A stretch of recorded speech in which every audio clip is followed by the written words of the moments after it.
అందరికీ నమస్కారం. పత్రిజీ జన్మదిన సందర్భంగా జరుపుకుంటున్న ఈ వేళ మనం ఈరోజు పిరమిడ్ డైనమిక్ డైరెక్టర్స్తో మనం ఈరోజు ఇంటర్వ్యూ తీసుకోబోతున్నాం. పత్రిజీ నుండి నేర్చుకున్న జీవిత పాఠాలను తెలుసుకోబోతున్నాం.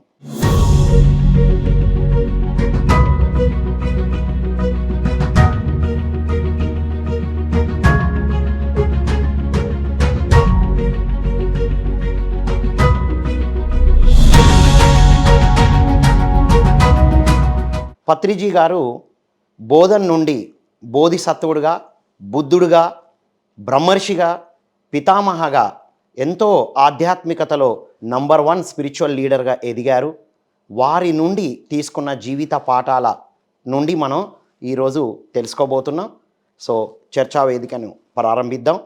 సో ఈరోజు మనకు ముగ్గురు డైనమిక్ డైరెక్టర్స్లో ముందుగా పత్రిజీ పిరమిడ్ జగత్తులో భాగంగా ఎన్నో పిరమిడ్ మేకింగ్ వర్క్షాప్స్ చేసి ఎంతోమందికి మైండ్ పవర్ డెవలప్మెంట్ సేత్ విజ్డమ్ సేత్ వర్క్షాప్స్ ద్వారా అందించి లాక్డౌన్లో ఇన్నర్ జర్నీ జేటీటీపీ వర్క్షాప్స్ ద్వారా గ్లోబల్గా ఎంతోమందికి ఈ ధ్యాన ప్రచారాన్ని చేశారు. వారే మన పిఎంసి ఎండి శ్రీ బాలకృష్ణ గారు. Welcome sir. నమస్తే. మరో డైరెక్టర్ ధ్యాన విద్యార్థి నుండి ధ్యానం నేర్చుకుంటే ఎలా ఎదుగుతారో వీరు ఒక ఉదాహరణ. వీరు ధ్యాన విద్యార్థిగా ప్రారంభించి ధ్యానముతో ఎంత క్రియేటివ్గా ఉంటారో, వారిలోని క్రియేటివిటీతో అనుసంధానమై ఎంత గొప్ప పనులు చేస్తారో అంత క్రియేటివిటీని బయటికి తీసుకొచ్చి క్రియేటివ్గా న్యూ లైట్ క్రియేషన్స్ ద్వారా ఆడియోస్ వీడియోస్ని ప్రచారం చేస్తూ తర్వాత first time social media YouTube ద్వారా ధ్యాన ప్రచారాన్ని పరిచయం చేసి ఆ తర్వాత ఇప్పుడు పిఎంసి క్రియేటివ్ డైరెక్టర్గా ఉన్న శ్రీ నవకాంత్ గారు ఉన్నారు. Welcome sir. నమస్తే సార్. మరియు మరొక డైనమిక్ డైరెక్టర్ ధ్యాన విద్యార్థిగా ధ్యాన యువతగా తన ఆధ్యాత్మిక ప్రయాణాన్ని ప్రారంభించి ధ్యాన సచివాలయం తెలంగాణ ఆంధ్రప్రదేశ్లోని సచివాలయంలో ధ్యాన ప్రచారం చేసి వారి అనుభవాలని పుస్తకాల రూపంలో తీసుకొచ్చి ఆ తర్వాత ధ్యాన విద్యార్థి ఒక విద్యార్థి ధ్యానం చేస్తే ఎలా ఉంటారు, ఎన్ని రకాలుగా ఎదుగుతారు, సినిమాల ద్వారా ఆధ్యాత్మికత ఎలా తీసుకోవచ్చు, ఆటపాటల ద్వారా ఆధ్యాత్మికత ఎలా తీసుకోవచ్చు అనే విషయాల్ని అద్భుతమైన అల్టిమేట్ మల్టీ కలర్ పుస్తకాన్ని రచించిన ఒక గొప్ప రచయిత. ఆ పుస్తకం 2 తెలుగు రాష్ట్రాల గవర్నమెంటే ప్రచురించే విధంగా అంతటి అద్భుతాన్ని ఆవిష్కరించిన మరో dynamic director PMC CFO Shri Anand గారు ఉన్నారు. Welcome sir. నమస్తే సార్. నమస్తే. Welcome all. సో పత్రిజీ నుండి మనం నేర్చుకున్న జీవిత పాఠాల గురించి మనం తెలుసుకుందాం. ముందుగా మీరు చెప్పండి నవకాంత్ గారు, పత్రిజీ నేచర్ నుంచి మీరేమి నేర్చుకున్నారు? పత్రిజీ నేచర్ నుంచి మెయిన్గా చెప్పాలంటే సార్ సింప్లిసిటీ ఒకటి.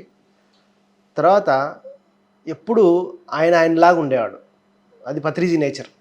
అంటే ఆయనకు మిరపకాయ బజ్జీలు తినాలనిపిస్తే మిరపకాయ బజ్జీలు తింటాడు, ఉగ్గాని తినాలనిపిస్తే ఉగ్గాని తింటాడు, ఎలా కావాలంటే అలా వండుకొని తింటాడు. నైట్ 10 గంటలకు వాకింగ్ చేయాలంటే 10 గంటలకు వాకింగ్ చేస్తాడు, 12 గంటలకు అడవిలో వెళ్ళిపోవాలంటే అడవిలోకి వెళ్ళిపోతాడు. అంటే ఆయన ఎలా అనుకున్నాడో అలా జీవించాడు, ఎలా అనుకున్నాడో అలా జీవించేవాడే మాస్టర్. అది నేను పత్రిజీని చూసి తెలుసుకుంది. చాలామంది అనుకుంటారు నేను ఇట్లా జీవించాలి అట్లా జీవించాలి, కానీ వాడేమనుకుంటాడో వీడేమనుకుంటాడో అని జీవించరు. కానీ ఆయన మాత్రం వాడేమనుకుంటాడు వీడేమనుకుంటాడు, సమాజం ఏమనుకుంటుందో, నన్ను తక్కువ చేస్తారో ఎక్కువ చేస్తారో, జడ్జ్ చేస్తారేమో, నన్ను గురువుగా ఒప్పుకోరేమో స్వీకరించరేమో, ఇట్లాంటి ఏ భావనలు లేకుండా పత్రిజీ నేచర్ ఏంటంటే ఆయనలాగా ఉండడం. ఆయనలాగా ఉన్న గొప్ప మహానుభావుడు. అది అందరికీ సాధ్యం కాదు. చాలా వరకు ఆయన జీవించి చూపించాడు. అది ఆయన లోపల. ఎస్, గొప్ప వాళ్ళందరూ వారి జీవితమే మనకు జీవిత పాఠాలు అని చెప్పారు. అంటే లోపల ఎలా ఉన్నారో బయటికి అలాగే ఉన్నారు. అది మీరు నేర్చుకున్నారు. Wonderful sir, thank you. Balakrishna గారు, మీరు చెప్పండి సార్. పత్రిజీ తన విజన్ కోసం పిరమిడ్ మాస్టర్స్ని ఎలా తయారు చేశారు? ఆయన సత్యాన్ని చెప్పుకుంటూ వెళ్ళాడు ఆయన. అంటే ఎవరిని కంట్రోల్ చేయలేదు ఆయన. ఇదే పని చేయమని ఎక్కడా చెప్పలేదు ఆయన. కానీ సత్యం చెప్పుకుంటూ వెళ్ళాడు. ఆ సత్యాన్ని ఎవరైతే పట్టుకున్నారో పిరమిడ్ మాస్టర్లు, వాళ్ళు అద్భుతంగా వర్క్ చేశారు. సారు చెప్పింది కొంతమంది చేశారు. సారు చెప్పకుండానే సెల్ఫ్గా వాళ్ళు మోటివేట్ అయ్యి ఎంతోమంది మారుమూల గ్రామాల నుంచి కూడా అద్భుతమైన వర్క్ చేశారు. ఆ సత్యాన్ని పట్టుకున్నారు అంతే. సార్ సత్యం చెప్పుకుంటూ వెళ్ళిపోయాడు. ఎట్లా జీవించాలి, ఎట్లా ఉండాలి, ఏంటని చెప్పి దాన్ని పట్టుకుని ఎంతోమంది ఉన్నతంగా ఎదిగారు. సార్ చెప్పిన విధానంతో మీరేం నేర్చుకున్నారు సార్? మీరెన్నో వర్క్షాప్స్ని క్రియేట్ చేశారు కదా. సార్ దగ్గర నుంచి నేను నేర్చుకుంది ఏంటంటే స్పిరిచువల్ మేనేజ్మెంట్. నేను ఈ మూమెంట్లోకి రావడానికి ముందు ఎన్నో వర్క్స్ చేశాను. నేను రకరకాల ఫీల్డ్స్లోకి నేను వెళ్ళి వర్క్ చేశాను. అంటే నాకు ప్రాపంచికమైనటువంటి అనుభవం అనేది చాలా సంపాదించాను నేను దీంట్లోకి రావడానికి ముందు. దీంట్లోకి వచ్చిన తర్వాత సార్ నేను అబ్జర్వ్ చేసి స్పిరిచువల్ మేనేజ్మెంట్, నా ప్రాపంచికమైన అనుభవాన్ని ఈ ఆధ్యాత్మికమైనటువంటి మేనేజ్మెంట్ని రెండింటిని కూడా మిక్స్ చేయడం జరిగింది. మిక్స్ చేసి అంటే నేను ఎవరిని కూడా నువ్వు ఇది కంపల్సరీ చేయమని నేను కూడా ఎవరిని అడగను. నేను అందరికీ చెప్తాను ఇది చెయ్యాలి మనం అని చెప్తాను. ఎవరు వస్తే వాళ్ళతో చేయించుకుంటాను. వెళ్ళిపోయే వాళ్ళు వెళ్ళిపోతూ ఉంటారు, వచ్చేవాళ్ళు వస్తూ ఉంటారు. సో ఎవరిని ఎటువంటి ఫోర్స్ చేయను. సో అది నేను సార్ దగ్గర నేర్చుకోవటం జరిగింది. ఇంకోటి, సార్ నేను ఒక వర్క్షాప్ చెయ్యాలి అంటే నేను చేస్తాను అని ఎప్పుడు చెప్పను. నేను చెయ్యమంటారా అని అడిగేవాడు. నేను చెయ్యాలా వద్దా, చెయ్యమంటారా సారు చెయ్యి అంటేనే చేసేవాడిని. నేను లేదంటే నేను దాన్ని వదిలేసేవాడిని. నాకు తెలిసి ఒక్కసారి మాత్రమే 2012లో డిఎన్ఏ యాక్టివేషన్ వర్క్షాపు పెట్టమంటారా సార్ అని అడిగాను నేను జానమహా చక్రంలో. ఇప్పుడు వద్దులే అన్నాడు సార్. అంతే. మిగిలినవన్నీ కూడా నేను అడిగినవన్నీ కూడా సార్ ఇమ్మీడియట్గా దాన్ని నువ్వు స్టార్ట్ చేయమని చెప్పడం జరిగిందనమాట. అంటే మీకు వచ్చిన ఐడియాస్ని సార్ ఇది చేయమంటారా అని మీరు అడగడం వల్ల వారి పర్మిషన్తోనే మీరు చేశారు. అంతే. అలా మీరు వర్క్షాప్స్ చేయడం వల్ల మీరేం నేర్చుకున్నారు సార్? ఇప్పుడు వర్క్షాప్స్ చేయడం ద్వారా ఇప్పుడు ఒకటి, మనం చెప్పేటప్పుడు మనకి తెలియకుండా ఎంతో జ్ఞానం వస్తుంది. ఇప్పుడు చెప్పాలనుకుంటే నాలెడ్జ్ మనకు అందుతుంది. మనకి ఇక్కడ ఒక పాయింట్ ఏంటంటే, ఒకటి నేర్చుకుంటాం ఒక సజ్జన సాంగత్యం ద్వారా కానీ, ఒక బుక్ ద్వారా కానీ, ఒక పత్రికసారి ఇచ్చిన మెసేజ్ ద్వారా కానీ నేర్చుకుంటున్నాం. ఈ నేర్చుకున్న దాన్ని ఈ వర్క్షాప్స్ అనేవి ఒక పరీక్ష లాంటి. అంటే అది చెప్పేటప్పుడు మనలో స్థితమవుతుంది అనమాట. ఆ నాలెడ్జ్ అనేది మనలో ఇంకా స్థితమైపోతుంది అనమాట ఆ వర్క్షాప్స్ చేయడం ద్వారా. అంటే మనం ఆ విధంగా జీవించగలుగుతాం అనమాట. అంటే క్లారిటీ వస్తుంది, చెప్పడం ద్వారా క్లారిటీ వస్తుంది అనమాట. వర్క్షాప్ అంటే ఏంటి, ఆ మార్పు రావాలి వాళ్ళల్లో. క్లాస్ కాదు ఇది. వర్క్షాప్ అంటే ఆ వర్క్షాప్కి వచ్చిన తర్వాత వాళ్ళలో ఒక సర్టెన్ మార్పు రావాలి. నేను ఈ వర్క్షాప్కి వెళ్ళడం ద్వారా నా జీవితం ఈ విధంగా మారింది అని చెప్పగలగాలి వాళ్ళు. అప్పుడే ఆ వర్క్షాప్ సక్సెస్ అయినట్టు. సో అది రావాలంటే ముందు మనలో మార్పు రావాలి, మనలో చేంజ్ అనేది రావాలి. అప్పుడే మనం అవతల వాళ్ళకి చెప్పగలుగుతాము, అవతల వాళ్ళలో చేంజ్ రావడం జరుగుతుంది అనమాట. సో ఆచరణే ప్రచారం, మీరు ఆచరించి అదే నేర్పించారు. అంతే. Very nice sir, thank you. So Anand గారు, ఎస్ సార్. పత్రి సార్ ఎన్నో విషయాల్ని బోధించారు, ఎన్నో పరిచయం చేశారు. మీరు దేని నుండి స్ఫూర్తి పొందారు? పత్రిజీ చెప్పినటువంటి ప్రతి ఆడియో క్యాసెట్, ఆయన రాసినటువంటి 60 పుస్తకాలు, చిన్న చిన్న బుక్స్, వాక్క్షేత్రం, సంకల్పశక్తి, ఇవి ఏవైతే చదివానో, ఏవైతే విన్నానో అవి ఆయన జీవితంలో స్పష్టంగా కనిపించేవి నాకు. ఉదాహరణకు, మన తల్లిదండ్రులు మనకు చెప్తారు, నువ్వు ఇలా ఉండాలి, నువ్వు అలా ఉండాలి అని చెప్పేసి. మన చుట్టూ ఉన్న సమాజం చెప్తుంది మనం ఎలా ఉండాలో. మన చుట్టూ ఉన్న బంధువులు మనకు చెప్తారు. కానీ మ్యాక్సిమం చాలామంది వాళ్ళు ఆచరించరు. వాళ్ళు ఆచరించకుండా వాళ్ళు ఏ విషయాలైతే మాట్లాడుతున్నారో వాళ్ళు పాటించకుండా మనకు చెప్తుంటారు. దానివల్ల మనం కూడా సీరియస్గా తీసుకోం. కానీ పత్రిజీ ఏదైతే ఒక ఆడియోలో ఆ క్యాసెట్లో చెప్పి ఉంటారో, తన పుస్తకాలలో ఏదైతే రాసి ఉంటారో అది స్పష్టంగా ఆయన జీవితంలో కనిపించేది నాకు. అది నన్ను బాగా ఇన్స్పైర్ చేసేది. ఏదైతే మాట్లాడుతున్నాడో అది ఆయన జీవిస్తున్నాడు అని చెప్పేసి. అలాగే ప్రతి వ్యక్తిలో ఎన్నో రకాల సెల్ఫ్స్ ఉంటాయి. అంటే మన జ్ఞానం ఏ స్థాయిలో ఉంటే ఆ సెల్ఫ్ యాక్టివేషన్లో ఉంటుంది. ఉదాహరణకు మనం దుఃఖంలో ఉన్నాం అనుకో, ఆ దుఃఖంతో కూడినటువంటి ఒక సెల్ఫ్ ఉంటుంది మన లోపల. మన లోపల గిల్ట్ ఉందనుకో, ఆ గిల్ట్కి సంబంధించినటువంటి సెల్ఫ్ ఉంటుంది మన లోపల. ఫర్ ఎగ్జాంపుల్ హ్యాపీనెస్ సంబంధించి మనం ఉన్నామనుకో, ఆ హ్యాపీనెస్ సంబంధించినటువంటి సెల్ఫ్ యాక్టివేట్ అయిపోయి ఉంటుంది. చాలామంది ఇక్కడ పత్రిజీని చాలా పొరపాటు పడుతుంటారు. ఆయన ఎలా నచ్చితే అలా జీవించాడు అని చెప్పేసి. అది ఎంత ఇంపార్టెంటో ఆయన లోపల ఎప్పుడు ఒక హయ్యర్ సెల్ఫ్ యాక్టివేట్ అయి ఉంటుంది. ఆయన లోపల ఉన్నటువంటి ఏ సెల్ఫ్ యాక్టివేట్ అయి ఉంది అన్నటువంటి దాన్ని బేస్ చేసుకొని మిగతాదంతా డిపెండ్ అయి ఉంటుంది. ఆయనకు నచ్చినట్లే జీవించాడు, కానీ చాలా హయ్యర్ ఎనర్జీలో ఉన్నాడు ఆయన ఎప్పుడు హయ్యర్ సెల్ఫ్లో ఉన్నాడు. ఆయన చేసినటువంటి ప్రతి ఆలోచన, ఆయన చేసినటువంటి ప్రతి కార్యం కంప్లీట్గా ఒక లోక కళ్యాణానికి సంబంధించే ఉంటుంది ఎప్పుడు. ఆయన మాట్లాడిన ప్రతి మాట, ఆయన చేసినటువంటి ప్రతి పని. సో లోపల ఆయన ఇన్నర్లో ఉండేటువంటి ఆ శక్తి స్థాయి, ఆ యొక్క యాక్టివేషన్, అంటే తన సెల్ఫ్ ఎప్పుడు కూడా ఒక హయ్యెస్ట్ స్టేజ్లోనే ఉండి ఆయన ఆ పనులన్నీ చేశారు. సో ఎప్పుడు పత్రి సార్ చిన్న పిల్లవాడి దగ్గర నుంచి పెద్దవాళ్ళ వరకు ఎవరైనా సరే వాళ్ళని చాలా రెస్పెక్ట్గా, చాలా ప్రేమతో చూస్తారు ఆయన. ఎందుకంటే నేను చిన్న పిల్లవాడిగా తన దగ్గరికి వచ్చినప్పుడు నాకు హయ్యెస్ట్ రెస్పెక్ట్ ఇచ్చిన ఏకైక వ్యక్తి భూమండలం మీద పత్రి సారే కనిపించారు. అంత ప్రేమగా దగ్గర తీసుకొని ఒకటే ప్లేట్లో ఇద్దరం కలిసి భోజనం తినిపించి, అంటే మన ఇంట్లో వాళ్ళు కూడా అంత ప్రేమను ఇస్తారో లేదో తెలియదు, కానీ దానికి మించి ఆయన ఫిజికల్గా ఇచ్చారు, స్పిరిచువల్గా ఈ భూమండలం మీద ఎవరూ ఇవ్వలేనంతగా ఇచ్చారు. అంటే ఎక్కడో తాడిపత్రిలో అనంతపురం జిల్లాలో ఉండేటువంటి నేను ఇంత లోపల నేను పత్రిజీని అంత ఫీల్ అవుతున్నానంటే, నేను ఎలా ఫీల్ అవుతున్నానో ఈ పిఎస్ఎస్ఎంలో కొన్ని లక్షల మంది అలా ఫీల్ అవుతున్నారు. అంటే ప్రతి వ్యక్తి సార్ నన్ను ప్రత్యేకంగా చూశారు అనేటువంటి స్థాయిలో ఆయన అందరినీ చూశారు. అది నాకు నచ్చింది. అది అందరి వల్ల కాదు. నేనున్నాను, ఎవరినో ఒకరినో ఇద్దరినో సాటిస్ఫై చేయగలుగుతాను నేను. నా మాటల ద్వారా కావచ్చు, లేకపోతే నేను చేసేటువంటి వాళ్ళకి వర్క్స్ ద్వారా కావచ్చు, వాటెవర్.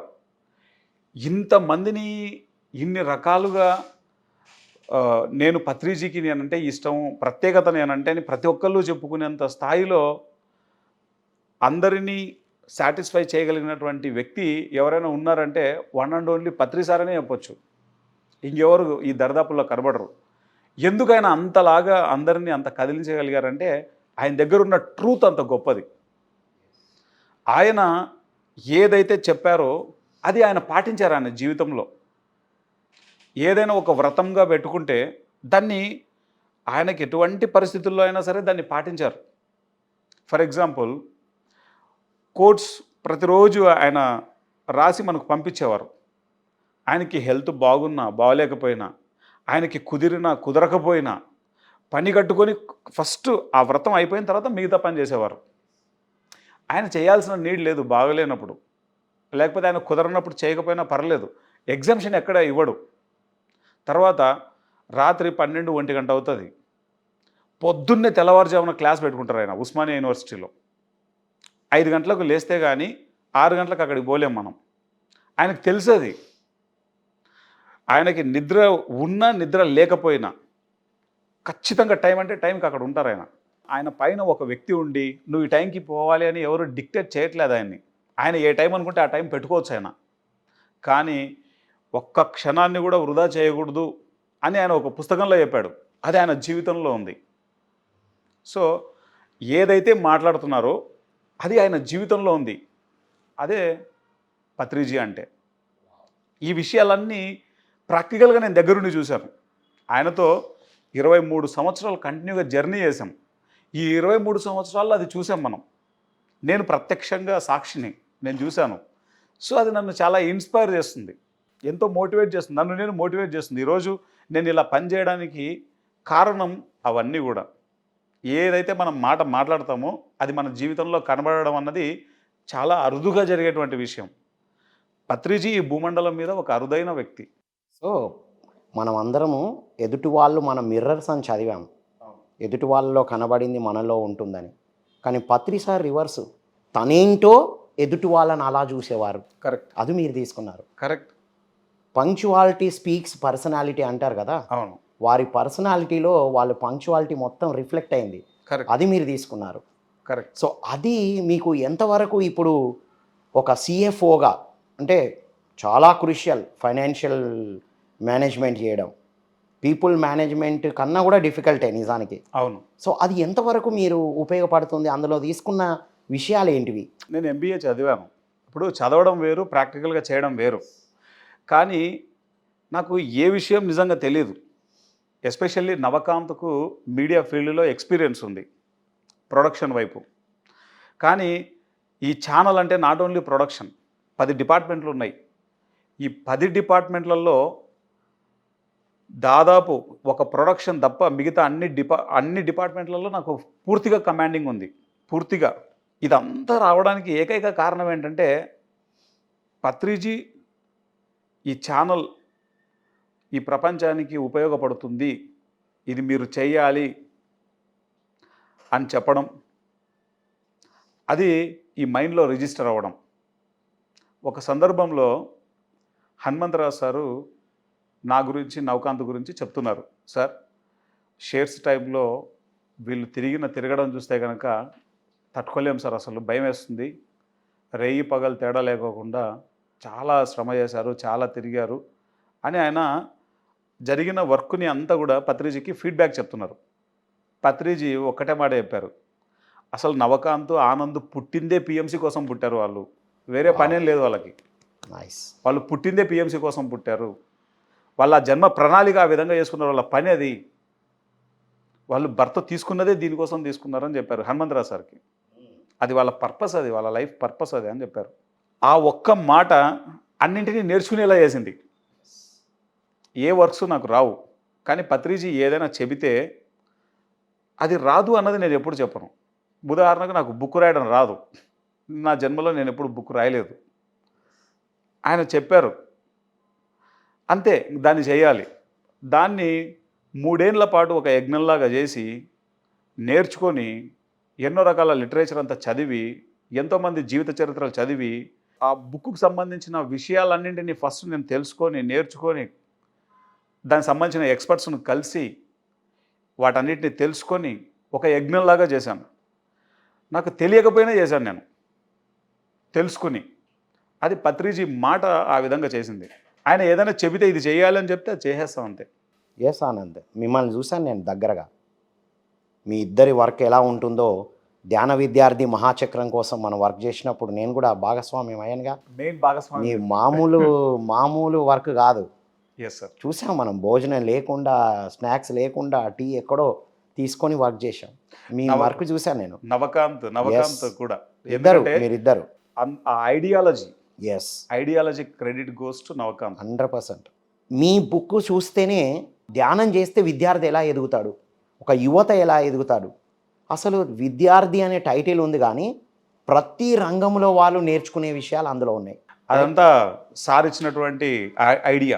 ఎస్. ఇప్పుడు ఆ పుస్తకం రాసేటప్పుడు సారు మీకేమైనా సజెషన్స్ ఇచ్చారా? ఇచ్చారు సార్.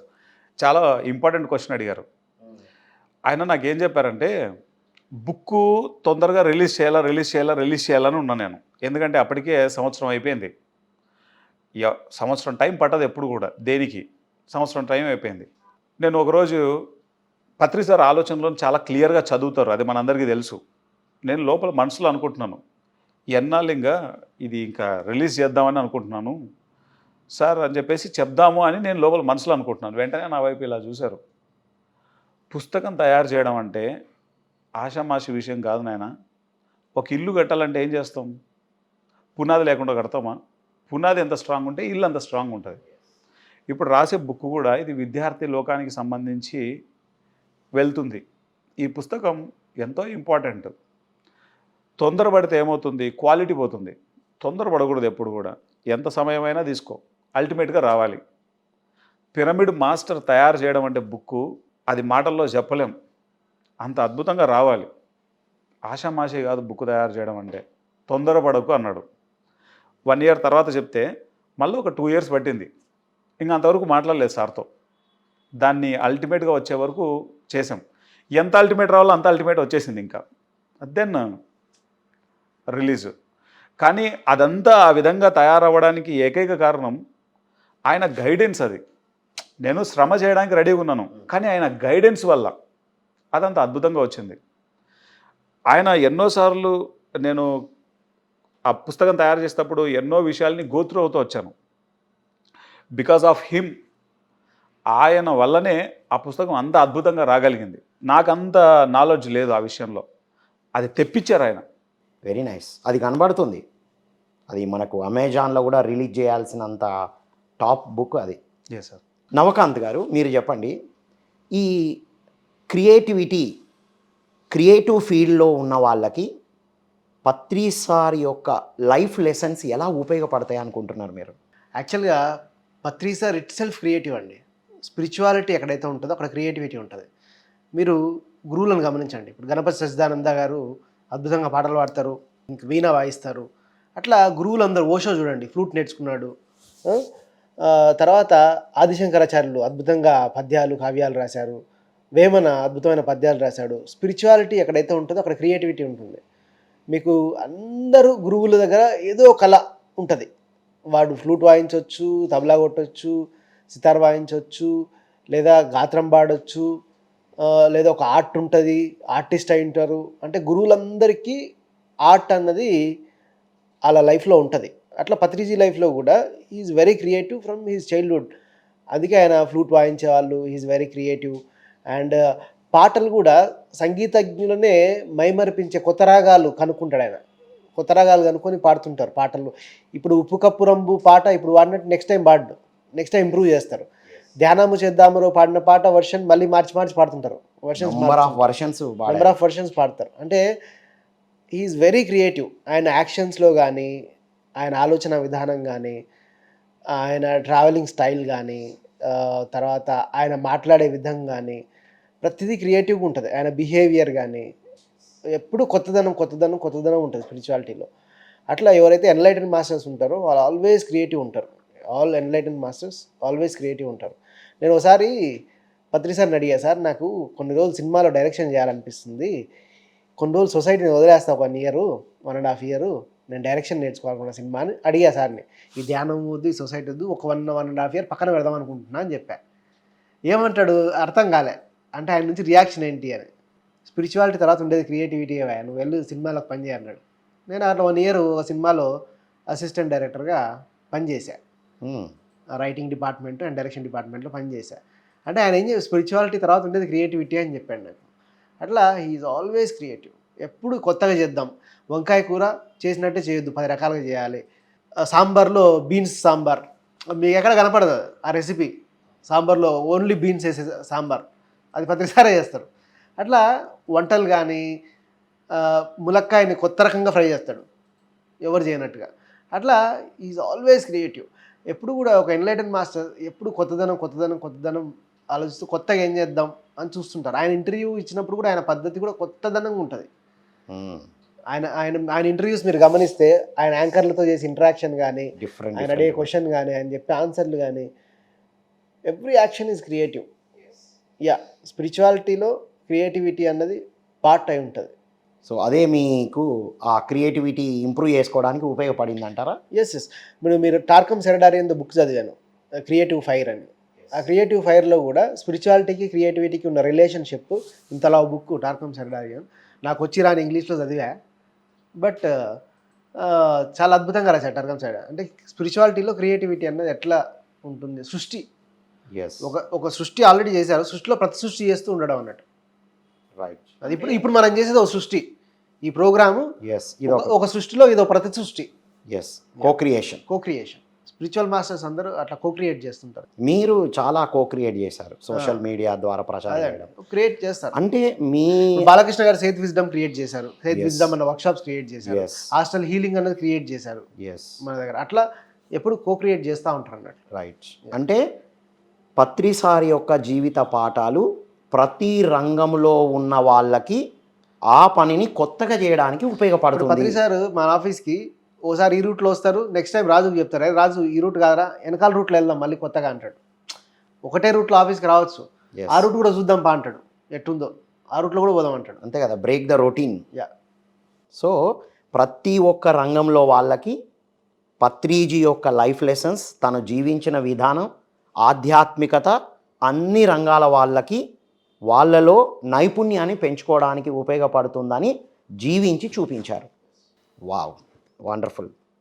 సో బాలకృష్ణ గారు మీరు చెప్పండి సార్, మీరు ఇంజనీరింగ్ చేశారు కాబట్టి మీరు ఆ నాలెడ్జ్ మీ రంగంలో కాకుండా పత్రిజీ విజన్కి ఉపయోగపడాలని మీకు ఏమి స్ఫూర్తినిచ్చింది పత్రిసార్లో? ఇప్పుడు నేను ఎప్పుడు ఏమనుకుంటానంటే అది పత్రిజీ విజన్ నేను అనుకోను, మన విజన్ కూడా అదే అని.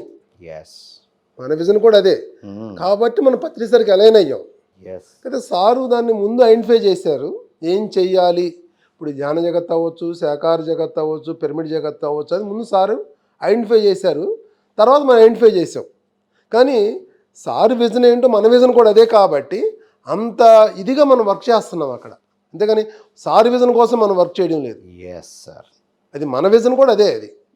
అది మనం ఎప్పుడైతే ధ్యానంలోకి వచ్చామో అది మనకు అర్థమైంది, ఇన్నర్గా అర్థమైపోయింది. ఎస్ నువ్వు నీ పని ఎదురా నాయనా అని అర్థమైంది మన లోపల. ఎప్పుడైతే అర్థమైందో దానికి మనం ఆటోమేటిక్గా అలైన్ అయ్యి సార్ అంటే వెళ్ళామన్నమాట. Yes sir, true sir. అంటే మనందరికీ జీవిత లక్ష్యాలు అయితే ఉన్నాయి, మనందరి జీవిత ధ్యేయం ఒక్కటే అని తెలియజేయడానికి వారి విజనే మన విజన్ అనే విషయం చాలా బాగా చెప్పారు sir. Wonderful life lesson. Thank you sir, thank you. Anand గారు మీరు చెప్పండి, పత్రిసార్ లిటరేచర్ నుండి మనం ఏం నేర్చుకోవచ్చు, మీరేం నేర్చుకున్నారు? ఫర్ ఎగ్జాంపుల్ వాక్క్షేత్రం అనేటువంటి బుక్ తీసుకుందాం ఎగ్జాంపుల్కి. అందులో ఆయన ఎంతో క్లియర్గా చెప్తారు, నీ వాక్కు దోషరహితంగా ఉండాలి. టోల్టెక్స్ 4వ ఒప్పందంలో ఫస్ట్ ఒప్పందం కూడా ఇదే. ఎస్. అయితే పత్రిజీ ఎటువంటి వ్యక్తికైనా అర్థమయ్యే విధంగా చెప్పగలరు. ఒక విషయాన్ని ఎంతో స్పష్టంగా ఎంతో సరళంగా చెప్పగలరు ఆయన. ఈ పుస్తకం చదవక మునుపు నేను అవసరం లేకపోయినా అబద్ధాలు చెప్పేవాడిని. అబద్ధాలు చెప్తే ఎంతో కిక్ వచ్చేది నాకు, దానికోసం అబద్ధాలు చెప్పేవాడిని. ఈ వాక్కు అన్నది ఎంత ఇంపార్టెంట్ ఉందో ఆ పుస్తకం చదవక మునుపు నాకేం తెలియదు. తెలిసిన తర్వాత ఆ వాక్కుని ఒక మంత్రంలాగా ఉపయోగించడం మొదలుపెట్టాను నేను. ఇప్పుడు నేను చేస్తున్న సృష్టి అంతా కేవలం నా మాటలతోనే చేస్తున్నాను నేను. కారణం ఆ పుస్తకం. మన మాట మంత్రం అవుతుంది మాట యొక్క విలువ తెలుసుకుంటే. అది ఆ వాక్క్షేత్రం అన్నటువంటి పుస్తకాన్ని చదివి దాన్ని అర్థం చేసుకున్న తర్వాత కనీసం అంటే నేను ఒక జన్మలో ఒక 100 జన్మల్ని దాటేసింటాను నేను ఆ ఒక్క పుస్తకం కారణం గుండా. ఎస్. పత్రి సార్ ఒక సందర్భంలో ఏం చెప్పారంటే, నువ్వు ఏదైతే అంటే మనం మెడిటేషన్ మనం ఏదైతే చేస్తున్నామో అది 1% మాత్రమే, మిగతా 99% అంతా కూడా మన వాక్క్షేత్రం మీదనే ఆధారపడి ఉంటుంది, మన స్పిరిచువాలిటీ అంతా. నీ వాక్కు సరిగ్గా లేకపోతే నీ సాధన కూడా పనికి రాకుండా అయిపోతుంది. నువ్వు 1 సంవత్సరం కంటిన్యూగా ధ్యానం చేసావు, నోటికి వచ్చిన చెత్త అంతా మాట్లాడావు, నీ శక్తి అంతా వృధాగా అయిపోతుంది. స్పిరిచువాలిటీ ఈజ్ ఈక్వల్ టు మన యొక్క మాట. స్పీకింగ్. ఆధ్యాత్మికత అంటే మనం మాట్లాడే మాట. అందుకే ఒక 5 నిమిషాలు పత్రి సార్ ఎవరైనా సరే కొత్త వాళ్ళు వచ్చినప్పుడు నేను తీసుకెళ్తాను ఎవరినన్నా సార్ దగ్గరికి. ఒక 5 నిమిషాలు వాళ్ళ కళ్ళ వైపు ఇలా చూస్తాడు, tell me about your self అంటాడు. చెప్పు స్వామీజీ నీ గురించి అంటారు. ఒక 5 నిమిషాలు అతను మాట్లాడేదంతా వింటాడు పత్రి సార్. కొంతమందితో కనీసం హలో హాయ్ అని కూడా చెప్పాడు, ఇంకా నెక్స్ట్ వర్డ్ తీసుకెళ్ళిపో అని చెప్తాడు. కొందరిని పక్కనే కూర్చోబెట్టుకొని వాళ్ళు చెప్పిందంతా వింటూనే ఉంటాడు. నాకు ఫస్ట్లో అర్థమయ్యేది కాదు, ఇంత ఇంపార్టెంట్ వ్యక్తి ఇతన్ని పిలుచుకొస్తే ఒక 5 నిమిషాలు మాట్లాడి తర్వాత పంపించేస్తున్నాడు ఏంటి అనేసి. కొన్ని సంవత్సరాల తర్వాత కానీ అర్థం కాలేదు. ఆ 5 నిమిషాల్లో ఆ ఎదుటి ఆ వ్యక్తి యొక్క క్వాలిటీ ఏంటో ఆయనకు అర్థమైపోయేది. ఆ లోపల ఉన్న ఆత్మ యొక్క క్వాలిటీ ఏంటో ఆయన పసిగట్టేవారు. ఆ 5 నిమిషాల్లో ఇతనితో నెక్స్ట్ మాట మాట్లాడాలన్నా లేదా ఆయనకు తెలిసిపోయేది. ఎందుకంటే పత్రి సారు ప్రతి సెకండ్ని అంత ఇంపార్టెంట్గా చూసుకునేవారు. సో వర్డ్ అన్నది మన లోపల ఉన్నటువంటి ఆత్మ స్థాయిని తెలియజేస్తుంది బయటికి. కాబట్టి మనం మాట్లాడే ప్రతి మాట ఇంపార్టెంట్ అన్నది నాకు ఆ పుస్తకం చదివిన తర్వాత అర్థమైంది. అంతకు మునుపు నాకు తెలియదు. ఇప్పుడు సత్యం పలకాలి అని చెప్పేసి చిన్నప్పటి నుంచి చాలామంది చెప్తున్నారు. సత్యం పలికింది ఎవరు? ఎవరైతే మనకు చెప్తా ఉంటారు సత్యం పలకాలని, వాళ్ళు సత్యం వాళ్ళు అబద్ధాలు ఆడుతుంటారు. మనం ఎలా నిజాలు చెప్తాం? మనం ఏదైతే స్పష్టంగా చూస్తామో కళ్ళతో అదే మనకు వెళ్ళిపోతుంది, ఆచరణలాగా వస్తుంది. అట్లా పత్రి సారు ఆయన వాక్క్షేత్రంలో ఏదైతే నేను చదివానో ఆ వాక్క్షేత్రాన్ని ఆయన 100% పాటించేవారు. మళ్ళీ ఆయన ఏం చేసినా కానీ ఆయన సీరియస్ అయ్యేవారు కాదు. ఈ 23 సంవత్సరాల్లో నేను చూశాను కదా, మాట గనక తప్పు మాట్లాడితే వెంటనే పడిపోతుంది, వెంటనే కొడతాడు ఆయన, లేదా వెంటనే తిడతాడు. ఈ ఒక్క సందర్భం అంటే ఈ ఒక్క ఎగ్జాంపుల్ మీకు చాలనుకుంటాను నేను. అల్టిమేట్ అసలు పత్రి సార్ నేర్పించింది ఆచరించింది అదే. Yes sir. ఆత్మస్థితిని చూపిస్తుంది. అందుకే ప్రోగ్రామ్ ఎలా ఉంది, ప్రోగ్రామ్ బాగుందని సార్కి కూడా తెలుసు, ఎలా ఉందా అని అడుగుతాడు. అవును. అప్పుడు మనం ఏంటో సార్కి అర్థమైపోతుంది. ఎస్, ఇది మనకు చాలా అనుభవం ఉంది, మనం మాట్లాడేదాన్ని బట్టే గుర్తుపడతారు. అల్టిమేట్ వాక్క్షేత్రం అనేది చాలా చాలా ఇంపార్టెంట్. ఒకసారి నేను సార్తో పాటు బిహెచ్ఎల్లో క్లాస్ జరిగింది. జరిగిన తర్వాత ఆడిటోరియంలో జరిగింది. రాంబాబు గారి ఇంటికి అంటే కోట్పల్లి వస్తున్నాం. సార్తో పాటు నేను కారులో ఉన్నా. సారు కర్మణ్యాలందరినీ ఎట్లా జరిగిందని అడిగాడు. ఒక్కొక్కళ్ళు ఒక్కొక్క సమాధానం చెప్పారు, చాలా బాగుందని రకరకాలుగా చెప్పారు. నేను రాంబాబు గారి ఇంటికి వచ్చిన తర్వాత అడిగాను నేను, సార్ ఇప్పుడు జరిగింది ఏదో జరిగింది, బాగా జరిగింది, మరి మీ ఎందుకు అడుగుతున్నారు వాళ్ళని అడిగాను నేను. సార్ ఏం చెప్పారంటే మీ యదవపూర్లో ఎట్లాంటి ఆలోచనలు ఉన్నాయో తెలుసుకుంటానికి అన్నాడు. అదనమాట. ఇప్పుడు సారు రాగానే చెప్పండి అంటాడు సారు, ఏంటి చెప్పాలంటాడు. అది చెప్పేటప్పుడు కానీ అర్థమైపోతుంది, మనం మాట్లాడే మాటను బట్టి మన స్థితి ఏంటి అనేది నాకు అర్థమైపోతుంది, మనకి ఏం కావాలని అర్థమైపోతుంది. నువ్వు మా అమ్మాయి పెళ్ళి అవ్వలేదని చెప్తావా, నువ్వు లేదు పలానా క్లాస్ చేసే వర్క్షాప్ చేశానని చెప్తావా, లేదు పలానా ఊరు వెళ్ళానని చెప్తావా, నువ్వేం చెప్తున్నావు అనేది నీ స్థితి ఏంటనేది ఆయనకు అర్థమైపోతుంది మనం మాట్లాడే మాటతోనే. దాన్ని చెప్పండి స్వామి అంటాడు ఆయన. Exactly sir. సారు చెప్పారు, కళ్ళల్లో కళ్ళు ఇట్లా పెట్టి చూస్తారు. Eyes is the index of the soul. నీ కళ్ళు నీ కళ్ళను చూస్తే లోపలికి నీ ఆత్మస్థితి ఏంటో తెలిసిపోతుంది ఎవరికైనా. అందుకే ఓషో కళ్ళు చూస్తే అబ్బా ఎంత ఐస్, బ్యూటిఫుల్ ఐస్, ఎంత స్పిరిచువల్ ఐస్ అంటావు. ప్రతి స్పిరిచువల్ మాస్టర్స్ ఐస్లో ఒక షార్ప్ ఉంటుంది, ఒక స్పార్క్ ఉంటుంది, ఒక వెలుగు ఉంటుంది ఐస్లో. Eyes are the index of the soul అని చెప్పారు sir. Words are the index of the knowledge. మాటలు మన జ్ఞాన పరిధిని, మన జ్ఞాన స్థాయిని చెప్తాయి. పత్రిజీ అందుకే రెండు చేసేవాళ్ళు. అవతలని కనుక్కోవాలంటే ఫస్ట్ కళ్ళలో కళ్ళు పెట్టి చూసి వాడు ఆత్మస్థాయికి చూసేవాడు, వాడు మాట్లాడే పద్ధతిని బట్టి జ్ఞానాన్ని చూసి వాడి జ్ఞానాన్ని ఎస్టిమేట్ చేశాడు అన్నట్టు. సో ఎలాంటి రాయా డైమండా కనిపెట్టి వాళ్ళని ఎక్కడ ఏది సూట్ అవుతుందో అక్కడ ఎంచుకునే 5 minutesలో డయాగ్నోస్ చేస్తారు. అంతే కదా. ప్రతి గురువులు జ్ఞానం ఇవ్వడానికి ముందే టెస్ట్ చేశారని విన్నాం మనం. వీరు జ్ఞానం ఇచ్చి సాధనిచ్చి ఎక్కడెక్కడ ఎలా ఉంటున్నాము అనే విషయాల్లో పరీక్షలు పెట్టారు మనకి. మనము హాస్పిటల్ వెళ్తే స్కానింగ్ చేస్తారు, ఈయన కూడా అంతే స్కానింగ్ చేసేస్తారు. సోల్ స్కానింగ్, నాలెడ్జ్ స్కానింగ్ రెండు అయిపోతాయి. Wonderful sir. అండ్ నవకాంత్ గారు మీరు చెప్పండి, మీకు ఈ క్రియేటివ్గా ప్రచారం చేయాలి అని ఫస్ట్ టైం యూట్యూబ్ ద్వారా మీరు ప్రచారం చేశారు కదా, అంటే మీకు సార్ సజెస్ట్ చేశారా, మీరు స్ఫూర్తి పొంది చేశారా? యాక్చువల్గా నాకేమైనా ఐడియా వస్తే సార్కి చెప్పేవాడిని. 2006లో సార్కి ఒక శ్వాస అని ఒక షార్ట్ ఫిల్మ్ తీయాలనుకుంటున్నా, ప్రొడ్యూస్ చేయాలనుకుంటున్నా, ఒక కథ రాశానని చెప్పా. స్టోరీ ఏందని అడిగిండు. స్టోరీ చెప్పిన. ఆ స్టోరీలో ఫైటింగ్ ఉంటుంది. ఒక స్టోరీలో ఒక 5 నిమిషాలు ఫైటింగే ఉంటుంది. సార్ని అడిగా, ఇట్లా సార్ ఉండి సార్ స్క్రిప్ట్ చూసి ఏంద్రా ఇది ధ్యానం మీద షార్ట్ ఫిల్మ్ అంటాడు, దీన్ని కొట్టడాలు, రక్తాలు, పరిగెత్తడాలు, చేజింగ్ సీన్లు అన్నీ రాసిండు అని సార్ అనుకున్నాడు. అనుకొని ఇక్కడ ఏమనలా, కొట్టుకోండి రా కానీ రక్తాలు రాకుండా, రక్తం మాత్రం చూపించద్దు రా అన్నాడు. షార్ట్ ఫిల్మ్లో కొట్టుకోండి కానీ రక్తం రాకుండా చూపించండి అన్నాడు. అంటే అట్లా ఆయన దేనికి నో అని చెప్పాడు, ఎంకరేజ్ చేస్తా. అంటే నేను నిజంగా ఆ షార్ట్ ఫిల్మ్ స్క్రిప్ట్ ఆయనకు నచ్చకపోయిండొచ్చు కూడా మేబీ, కానీ నచ్చలేదని చెప్పడు. నచ్చలేదని చెప్తే నా అంతటితో ఆగిపోతా కదా, నాకు ఇన్స్పిరేషన్ ఉండదు. ఏం రాసినావు రా స్టోరీ, పిచ్చి స్టోరీ, పిచ్చి పిచ్చిగా రాసినావు, నువ్వేంది తోతి అని అనలే. ఇట్లా ఇంప్రూవైజ్ చేసుకొని ఆయన ఇది పర్లేదు అని అట్లా ఎంకరేజ్ చేస్తాడు అన్నట్టు ప్రతిదీ. తర్వాత నేను ఒక వీడియో తయారు చేద్దాం అనుకుంటున్నా, షూటింగ్ చేద్దాం అనుకుంటున్నా, సీరియల్ చేద్దాం అనుకుంటున్నా అంటే ఎంకరేజ్ చేశాడు. అప్పట్లో నాకు పత్రిసారివి నాకు బాగా, నేను 2008 ఆ టైంలో యూట్యూబ్లో ఓషో వీడియోలు చూసేవాడిని. అయ్యో ఓషో బతుకున్నప్పుడు ఎంత అద్భుతంగా వీడియోలు తీశారు, పత్రిసారి వీడియోలు ప్రజలకు అందలేకపోతున్నాయని లోపల ఒక బాధ ఉండేది. దాంతో సరే ధ్యానయజ్ఞంలో అయితే రికార్డ్ చేస్తారు కానీ అవి బయటికి రావు, రికార్డ్ చేస్తారు, జనాలకు అందరికి అందట్లేదు వీడియోలు అన్న తపన ఉండేది. సార్ని అడిగా, సార్ మీ వీడియోలు అయితే మాట్లాడుతున్న ధ్యానచక్రాల్లో కానీ ప్రజలకు అందట్లేదు, నేను సీడీలు చేద్దాం అనుకుంటున్నా, మీరు ప్రతిసారి ధ్యానయజ్ఞంలో మాట్లాడింది ఎడిటింగ్ చేసి అక్కడే ధ్యానమహాచక్రంలోనే సీడీలు చేసి అమ్ముదాం అనుకుంటున్నా అని చెప్పా. చేయరా అన్నాడు. అట్లా ధ్యానమహాచక్రంలోనే నేను ఒక సిస్టమ్ పెట్టి, ఒక స్టాల్ పెట్టి, సార్ మాట్లాడినట్టు రికార్డ్ చేసి ఈ రోజు ఎడిటింగ్ చేసి 2 రోజుల తర్వాత అమ్మేవాళ్ళం. సార్ మాట్లాడిన కాన్సెప్ట్స్, మార్నింగ్ కాన్సెప్ట్ ధ్యానమహాచక్రంలో కడతాల్లో.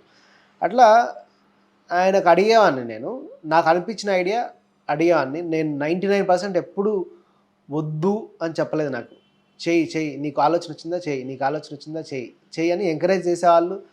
దానికి కావాల్సిన ఫైనాన్షియల్ సపోర్ట్ ఏంటి, మోరల్ సపోర్ట్ అయితే ఏంటి, సీడీలు అమ్మడబోతలేవు సార్ చేసినా కానీ స్టేజ్ మీద చెప్పనేవాడిని.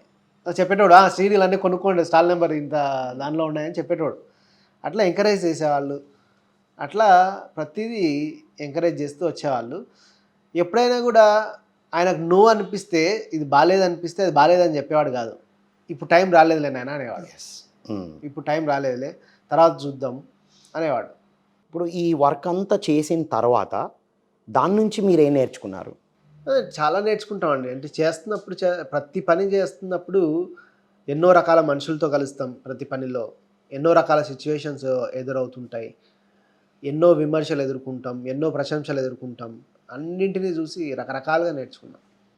ఇక్కడ ఇంకొకటి చెప్పాలి ఏంటంటే, ఫర్ ఎగ్జాంపుల్ పిఎంసీనే తీసుకుందాం.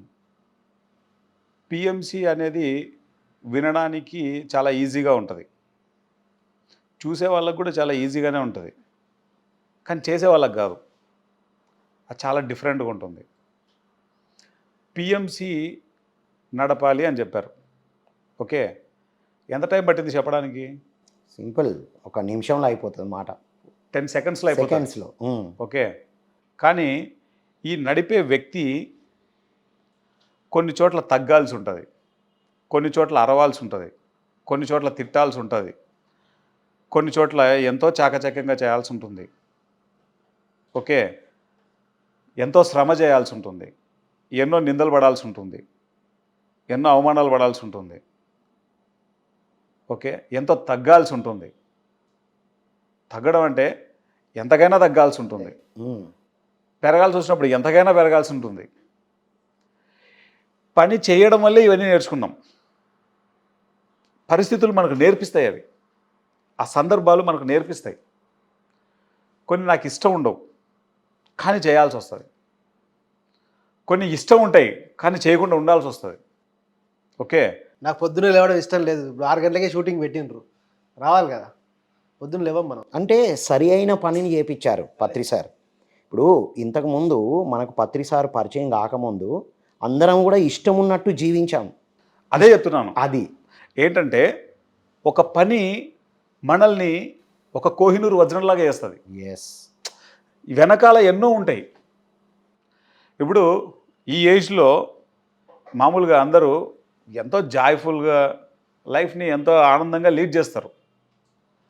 నేను ఎంతో బాధ్యతలతో, ఎంతో బరువుతో నేను జీవిస్తున్నాను. ఓకే, కొంతకాలం కిందట అంటే ఇలా జీవించాల్సిన అవసరం లేదు యాక్చువల్గా. కానీ ఆయన చెప్పినటువంటి ఒక వర్క్, అంటే ఇక్కడ ఏం చెప్తున్నానంటే దానివల్లే కదా నేను ఇంత జ్ఞానం పొందాను. కొన్ని జన్మల్లో నేర్చుకోవాల్సినటువంటి జ్ఞానాన్ని ఒక వర్క్ అనేది మనల్ని ఒకే జన్మలో నేర్పిస్తుంది. ఒక పని మనల్ని ఎంతో సంవత్సరాల పాటు నేర్చుకునేటువంటి ఒక వర్క్ని, అంటే ఒక విషయాన్ని అతి తక్కువ సమయంలో నేర్పిస్తుంది అనమాట. అంత బ్యూటీ ఉంటుంది దీంట్లో. ఎగ్జాక్ట్లీ. పని నేర్పిస్తుంది. అంటే పత్రి సారు మనల్ని ఎంచుకొని అప్పగించిన పని చేయటం వలన ఎన్నో జన్మలు తీసుకొని నేర్చుకునే పాఠాలన్నీ ఆ ఒక్క వర్క్తో నేర్చుకుంటాము అనేది మీరు నేర్చుకున్నారు. 100%. Wow, very nice sir, thank you. ఇప్పుడు ఇంకోటి ఏంటంటే, ఎవరు ఏ పని చేయడానికి సార్ దగ్గరికి వెళ్ళినా సార్ దాన్ని ఎంకరేజ్ చేసేవాళ్ళు. ఇక్కడ మనం అర్థం చేసుకోవాల్సింది ఏంటంటే, ప్రతి సోలు ఒక్కొక్క పని చేయడానికి ఒక రకమైన జ్ఞానంతో అక్కడికి వస్తుంది. అక్కడ అది వద్దు అంటే ఆ ఎదుగుదల అక్కడ ఆగిపోతుంది. ఇప్పుడు సారు లెవెల్కి అది చాలా చిన్న పని అది, కానీ ఆ చిన్న పని చేస్తే కానీ ఆ సోల్ డెవలప్ అవ్వదు. చిన్నపిల్లాడు కింద పడతా లెగుస్తూ వెళ్తూ ఉంటాడు, కానీ నడక నేర్చుకుంటాడు. అది సార్కి తెలుసు. అందుకని ఎవరు ఏ వర్క్ చేయడానికి వచ్చినా దాన్ని ఎంకరేజ్ చేయడం జరుగుతుంది. అది వాళ్ళు కింద పడుతూ లెగుస్తూ మళ్ళీ బాగా ఇంకా బెటర్ వర్క్ వాళ్ళు చేయగలుగుతారు. అది సార్కి తెలుసు కాబట్టి అందరినీ కూడా ఆయన ఎంకరేజ్ చేస్తాడనమాట. సో దాని నుంచి వీళ్ళు నేర్చుకుంటారు. అది మనం అర్థం చేసుకోవాల్సిన సార్ నుంచి అదనమాట.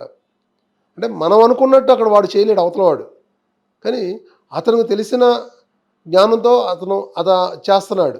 దాన్ని మనం అర్థం చేసుకున్నప్పుడు ఏమవుతుందంటే అతను ఇంకా బెటర్గా తయారవడం జరుగుతుంది. నేను 200 కోట్ల బడ్జెట్తో సినిమా తీయబోతున్నా అంటే తీయ అంటాడు సారు. వద్దన్నాడు. సార్కి తెలుసు వీడికి 200 కోట్లు వీడికి ఎవడు ఇయ్యాడు అని తెలుసు. సార్ నేను 200 కోట్లు బడ్జెట్ పెట్టి సినిమా తీయాలనుకుంటా అంటే తీసే అంటాడు. తీసేయండి, అవకాశం 200 కోట్లు పెట్టి సినిమా తీసినాడు, సపోర్ట్ కూడా కొట్టిస్తాడు స్టేజ్. ఎస్, అందరితో సపోర్ట్ కొట్టిస్తాడు. సరే సార్ నువ్వు 3 కోట్లు 4 కోట్లు పెట్టారు ఏదో సినిమా తీస్తాడు కదా అని. అది అది పాసిబుల్ కాదా ఎవరికి వాళ్ళే తెలుసుకుంటారు కదా అని అది నేను చెప్పి ఎందుకు ఆపాలి. ఎంతో 200 కోట్ల కోసం ట్రై చేస్తున్నాడు కదా, 5 కోట్లను దొరకదా వీడికి సినిమా తీయడానికి అనుకుంటాడు అట్లా. సో ఇప్పటి వరకు ఒక వర్షన్లో చూసాం కదా, ఇంకో వర్షన్లో వద్దాం. నవకాంత్, ఎప్పుడైనా పత్రి సార్ని అపార్థం చేసుకొని అబ్బా ఎందుకైనా ఇక్కడ చిక్కుకున్నాను రా బాబు అనిపించిందా? కొన్నిసార్లు అనిపించింది, చెప్తా.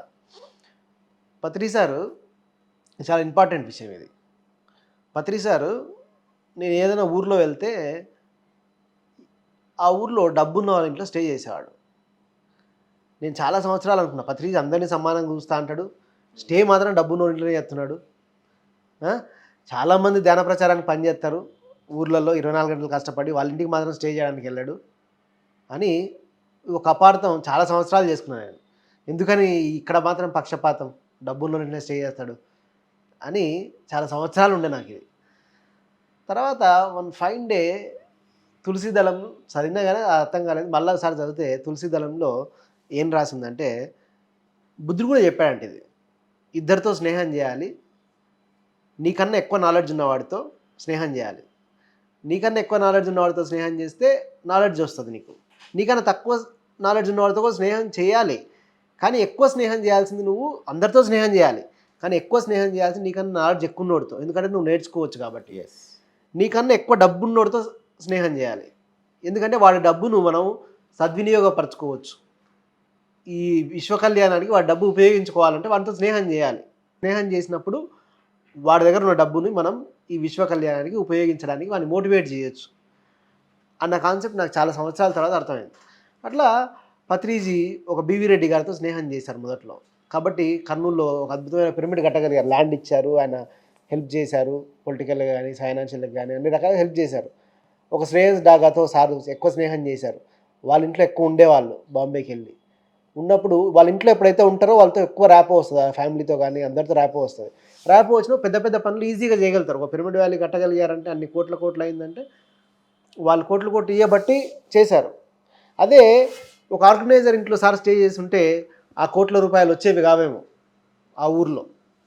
అది నేను అపార్థం చేసుకుని తర్వాత రియలైజ్ అయిన విషయం. అట్లా నేను చాలా విషయాల్లో అట్లనే అపార్థం చేసుకొని నా జ్ఞాన పరిధి పెరిగిన తర్వాత, నా చైతన్య పరిధి పెరిగిన తర్వాత కొన్ని విషయాలు అర్థమవుతూ వచ్చాయన్నట్టు. తర్వాత సార్ ఇట్లా చేస్తున్నాడు అంటే నాకు ఇది అర్థం కావట్లేదు, ఇంకా నేను ఎదగాలి అన్న ఆలోచన విధానానికి వచ్చా.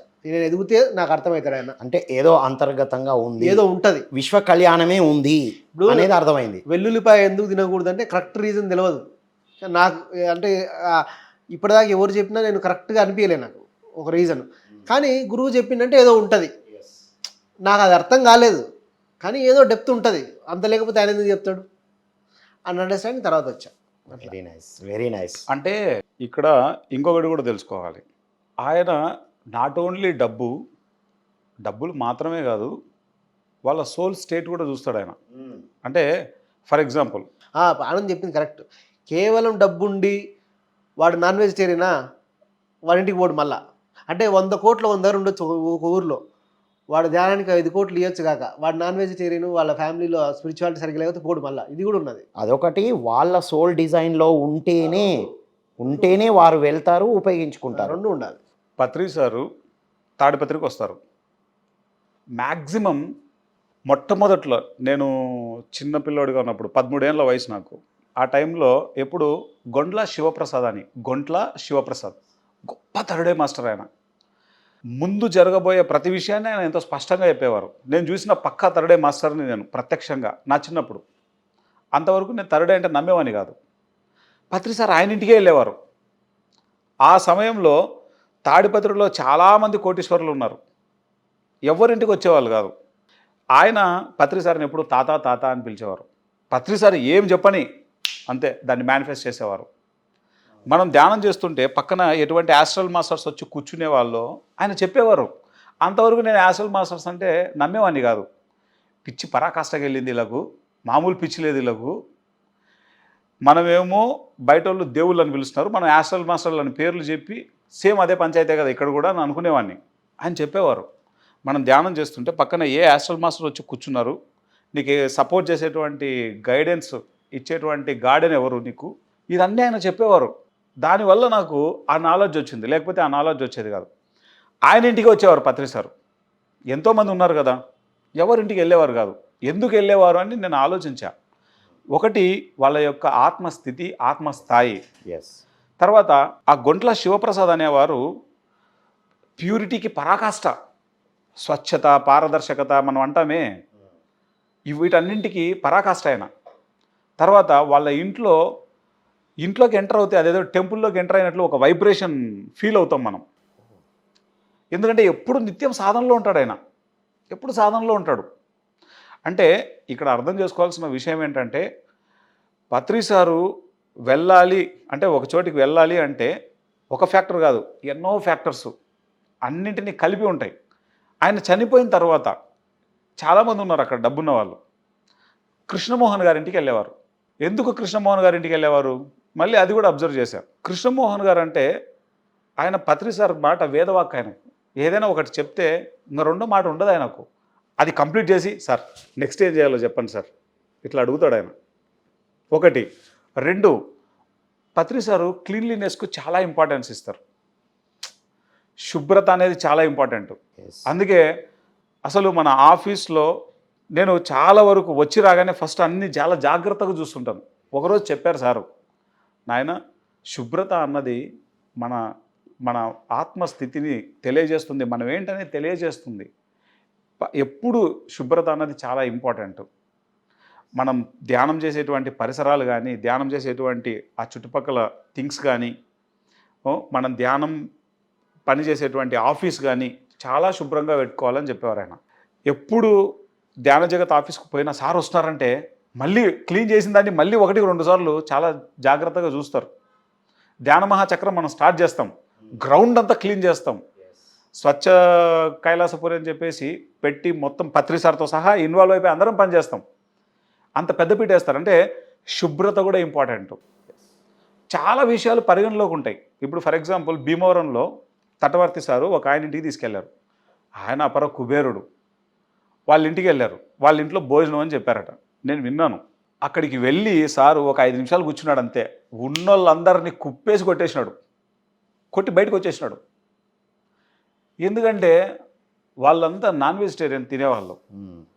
అది ఆయనకి ఎవరూ చెప్పలేదు. ఆయనకి వెంటనే అర్థమైపోతుంది కదా. ఇప్పుడు అక్కడికి వెళ్తే కనుక ఒకటే ఫ్యాక్టర్ ఆయన చూడరు. అనేక విషయాలను పరిగణలోకి తీసుకొని చూస్తారు ఆయన. అంటే ఒక వ్యక్తిని చూడగానే వారి గతము, వారి ప్రస్తుతము, భవిష్యత్తు అన్నీ త్రికాల జ్ఞాని పత్రి సార్. అది మనం అర్థం చేసుకోవాలి. 100%. క్లీన్లీనెస్ ఈజ్ గాడ్లీనెస్ అన్నారు. అవును. అదే దైవత్వము. అది అద్భుతంగా పాటిస్తున్నాం మనం పిఎంసిలో. Very nice. ఆయన ఎవరింటికి పోయిందైనా చూసుకోండి. ఎస్, ఫస్ట్ వాళ్ళ యొక్క మాస్టరీ ఉంటుంది. వాళ్ళ లోపల వాళ్ళ ఇల్లంతా ఆ క్లీన్లీనెస్ ఉంటుంది. వాళ్ళు పత్రి సార్ చెప్పేటువంటి ఆ విషయాలన్నింటినీ వాళ్ళు పాటించి అందరికీ చెప్పే వాళ్ళే ఉంటారు. మ్యాక్సిమం వాళ్ళ ఇంటికి వెళ్తారు ఆయన. Very nice. Thank you sir. Sir మీరు చెప్పండి సార్. నేను ధ్యానంలోకి వచ్చినప్పుడు రకరకాలుగా విన్నాను సార్ గురించి. నేను ఏం చేస్తానంటే 1 సంవత్సరం సార్ మీద ఎటువంటి అభిప్రాయం లేకుండా, మంచి కానీ చెడు కానీ ఏమి అభిప్రాయం లేకుండా న్యూట్రల్గా జస్ట్ గమనిస్తూ ఉండేవాడిని. సార్ దగ్గరికి వెళ్ళేవాడిని. సార్ ఒక 5-6 అడుగుల దూరంలో, 10 అడుగుల దూరంలో సార్ ఏం చెప్తున్నారు అని వింటూ ఉండేవాడిని. ఎవరికి ఏం మెసేజ్ ఇస్తున్నారు అంటూ వింటూ ఉండేవాడిని. హైదరాబాదులో ఉండడం వల్ల అదొక అడ్వాంటేజ్ ఏంటంటే ఎక్కువ సారు హైదరాబాద్లో కనెక్ట్ అవుతూ ఉండేవాళ్ళు, వస్తూ ఉండేవాళ్ళు. కాబట్టి అందరూ ఎవరింటికి వెళ్ళినా కానీ సార్ చివరిదాకా ఉండి సార్ వెళ్ళేదాకా ఉండి సార్ చెప్పేదంతా ఒక 10 అడుగుల దూరంలో, 5 అడుగులతో దగ్గరికి వెళ్ళేవాడిని కాదు. ఇని వింటూ ఉండేవాడిని. 1 సంవత్సరం తర్వాత తిరుపతిలో ధ్యానయజ్ఞం జరిగింది. అక్కడ చివరి రోజుల్లో వచ్చేవాడికి, యజ్ఞం చివరికి వచ్చేవాడికల్లా జనరల్గా ఏంటి, సార్ దగ్గరికి లేడీస్ అనేది వాళ్ళు ఈజీగా వెళ్ళిపోతారు. ఎందుకంటే వాళ్ళకి ఈగో ఉండదు కాబట్టి. మగవాళ్ళకి అభిక్రం వెళ్ళలేరు. చివరి రోజు వచ్చేవాడికి ఏమైందంటే లాస్ట్ 2 days బిఫోర్ అనుకుంటా, సారు మీద పడి ఒకే జెంట్స్ కూడా, లేడీస్తో పాటు జెంట్స్ కూడా ఏడ్చేశారనమాట ఆనందంతో వాళ్ళు. అప్పుడు నాకు సార్ గురించి అనుకున్నాను అనమాట. ఇది ఆ సార్ దగ్గరికి వెళ్ళడం అనేది అది ఒక ఎనర్జీ. అక్కడ ఆ ఎనర్జీ బాల్ ఆయన అక్కడ అట్రాక్ట్ అయ్యి అందరూ వెళ్తున్నారు సార్ దగ్గరికి. ఇంకా ఎప్పుడూ కూడా ఇక లైఫ్లో సార్ని అనుమానించకూడదు అని చెప్పి ఆ రోజు నేను నిర్ణయం తీసుకున్నాను. తర్వాత నాకు సారు ఏ పని చేసినా కూడా నాకు ఏ కన్ఫ్యూజన్ లేదు. చాలామంది పిరమిడ్ పార్టీ పెట్టినప్పుడు కూడా చాలామంది కన్ఫ్యూజ్ అయ్యారు, ఎందుకు సార్ ఇట్లా చేస్తున్నారని. అప్పుడు కూడా నాకు ఏ కన్ఫ్యూజన్ లేదు. ఒకటే, సారు ఏది చేస్తున్నా అది పర్ఫెక్ట్గా ఉంది. ఇందాక మన వాళ్ళు చెప్పారు కదా, హయ్యర్ సెల్ఫ్తో ఆనంద్ చెప్పారు. హయ్యర్ సెల్ఫ్తో ఎప్పుడు కనెక్ట్ అయి ఉంటాడు సారు. ఇప్పుడు చూస్తానికి ఆయన నచ్చినట్టు జరుగుతున్నట్టు కనబడుతూ ఉంటుంది, కానీ ఆయన ఎప్పుడు కూడా హయ్యర్ సెల్ఫ్తో కనెక్ట్ అయి ఉంటాడు. ఆయన ఎప్పుడు కూడా ధ్యానము, ధ్యాన ప్రచారం తప్పితే ఇంకొకటి లేదు. నిన్ను పొగిడినా ధ్యాన ప్రచారం గురించే, నిన్ను తిట్టినా ధ్యాన ప్రచారం గురించే, నిన్ను వాటేసుకున్నా ధ్యాన ప్రచారం గురించే. అంటే ఆయన వెనకమాల, ఇప్పుడు సార్ వచ్చి నన్ను వాటేసుకోవాలి నేను అనుకున్నాను అనుకోండి, సార్ వచ్చి నన్ను బాగా వాటేసుకుంటాడు, బాలకృష్ణ చాలా గొప్పడయ్యా అని చెప్తాడు. తర్వాత ఏం చెప్తాడు, అయినా నువ్వు ఈ జిల్లా అంతా నీదే, ఈ జిల్లాకు నువ్వే ప్రెసిడెంట్, నువ్వు ప్రచారం చేయని చెప్తాడు. అంటే ఆయనకి ఇచ్చిందంటే ఒక హక్కు ఇచ్చాడు, ఆయన కోరుకుంది ఇచ్చాడు, కానీ ఈయన కోరుకుంది ఏంటి, ధ్యాన ప్రచారం. అంటే ఆయన ఏ పని చేసినా వెనకమాల మోటివ్ ఏంటంటే ధ్యానము, ధ్యాన ప్రచారం తప్పితే ఇంకొకటి లేదు. కానీ సార్ నుంచి మనకి ఏది కావాలో అన్నీ మనకు అందిస్తూ ఉంటాడు ఆయన. సార్ నిన్ను మర్యాద చేయాలంటే మర్యాద చేస్తాడు, సార్ నిన్ను తిట్టాలంటే తిడతాడు, ముద్దు పెట్టాలంటే ముద్దు పెడతాడు. సో ఏది కావాలంటే నీకు ఇస్తాడు. కానీ ఇచ్చేం చేస్తాడు ఆయన నాకు ఈ ప్రచారానికి ఈ జిల్లా అంతా నీదే, ఈ స్టేట్ అంతా నీదే అని చెప్తాడు. అంటే ఆ రోజు నుంచి మీరు పత్రి సారు గద్దించినా ఏది చేసినా పర్ఫెక్ట్, అది పర్ఫెక్ట్. చాలామంది సార్ వేరే వాళ్ళతో సార్ ఎలా ఉంటున్నారో చూసి అపార్థం చేసుకుంటున్న వాళ్ళు చాలామంది ఉన్నారు కదా.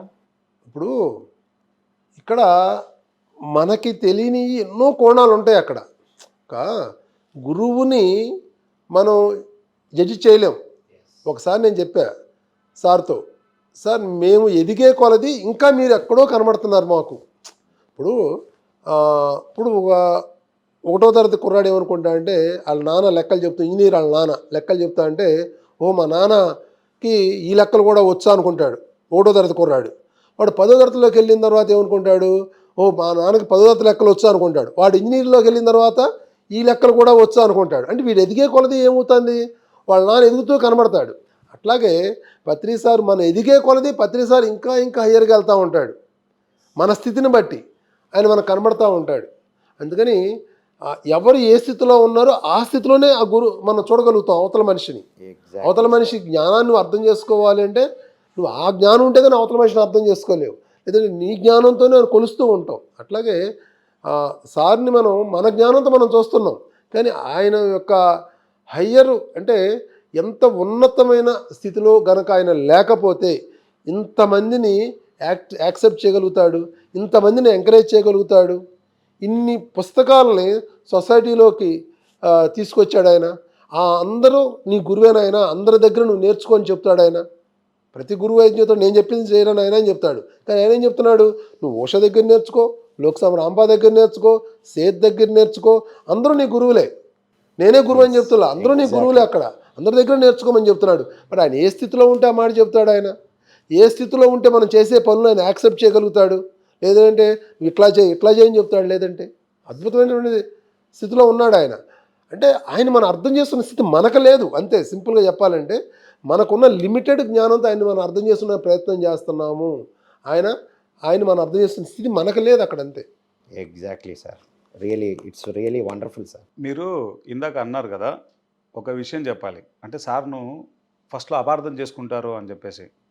మీరు చెప్పింది 200% కరెక్ట్. ఎందుకంటే సారు ఈ ప్రాపంచిక జీవితానికి పూర్తి భిన్నంగా ఉంటారు.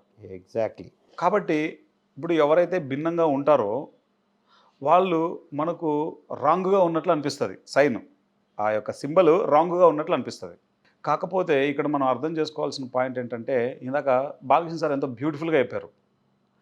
కొడుకు అనుకుంటాడు మా డాడీ ఒకటో తరగతి లెక్కలు వచ్చా అని చెప్పేసి, తర్వాత 10వ తరగతి లెక్కలు వచ్చా, ఇంటర్మీడియట్ లెక్కలు వచ్చా, డిగ్రీ లెక్కలు వచ్చా, పీజీ లెక్కలు వచ్చా అని. అంటే కొడుకుకి ఎప్పుడు అర్థమవుతుంది, ఎదిగినప్పుడు అర్థమవుతుంది. అలాగే ఆత్మస్థాయిలో కూడా ఎదుగుతూ ఉన్న కొద్ది మాత్రమే పత్రిజీ అర్థమవుతారు. ఎగ్జాంపుల్కి నేను రమణ మహర్షి గురించి ఫస్ట్లో చాలా చదివాను, విపరీతంగా చదివాను లిటరేచరు. రమణ మహర్షి లిటరేచర్ అంతా చదివాను. కనీసం ఒక 35 సార్లు అరుణాచలంకి వెళ్ళొచ్చాను నేను. గిరి ప్రదక్షిణ లెక్కలేని సార్లు చేశాను గిరి ప్రదక్షిణ. ఓకే, అప్పుడు నాకు రమణ మహర్షి ఫిలాసఫీ మాత్రమే తెలుసు. నేను పత్రిజీని ఏ కోణంలో చూస్తాను, పత్రిజీకి గోచి మాత్రమే ఉండాలి కదా, బట్టలన్నీ ఉన్నాయేంది, కలర్ఫుల్ డ్రెస్లు, మళ్ళీ కలర్ఫుల్ డ్రెస్లు వేస్తాడేంటి, అవే ఉండకూడదు కదా. ఇప్పుడు నేను రమణ మహర్షిని ఎలా చూశాను, గోచితో చూశాను. నాకు పత్రిజీ కూడా గోచితో ఉండాలి కదా అనుకుంటా నేను. ఎందుకంటే నేను రమణ మహర్షిని చూసిన విధానాన్ని బట్టే కదా ఇక్కడ చూస్తాను, నా స్థాయి అక్కడ. తర్వాత నాకు ఒకరోజు పత్రి సారు ఓషో బుక్ ఇచ్చాడు. ఈ బుక్ చదువు అన్నాడు, జీవిత రహస్యాలు. బుక్ చదివితే దిమ్మ తిరిగిపోయింది నాకు. ఎందుకంటే అప్పటి వరకు నేను నా కలలో కూడా ఊహించుకోలేను ఆ విజ్డమ్ని, ఆ జ్ఞానాన్ని. ఆ బుక్ చదివిన తర్వాత నా లోపల ఎన్నో డోర్స్ ఓపెన్ అయిపోయాయి. అరే అసలు జీవించాల్సింది ఈ విధంగా జీవించాలని అర్థమైపోయింది నాకు. అంటే ఎంత వైభవంగా జీవించే జీవితాన్ని ఎంత అద్భుతంగా జీవించాలి, ఎంత ఆనందంగా జీవించాలి. అసలు జీవితం అంటే పండగ అని చెప్తాడు ఆయన. ఎవ్రీ సెకండ్ ఎవ్రీ మూమెంట్ ఒక సెలబ్రేషన్ అంటాడు. నా జీవితంలో లేనిదే ఇది అప్పటి వరకు. ఆ క్షణం నుంచి అసలైన సెలబ్రేషన్ స్టార్ట్ అయింది.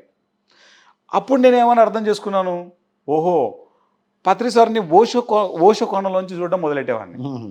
ఓకే, తర్వాత ఏం చేశాడు పత్రి సారు, మరణం లేని మీరు బుక్ ఇచ్చారు.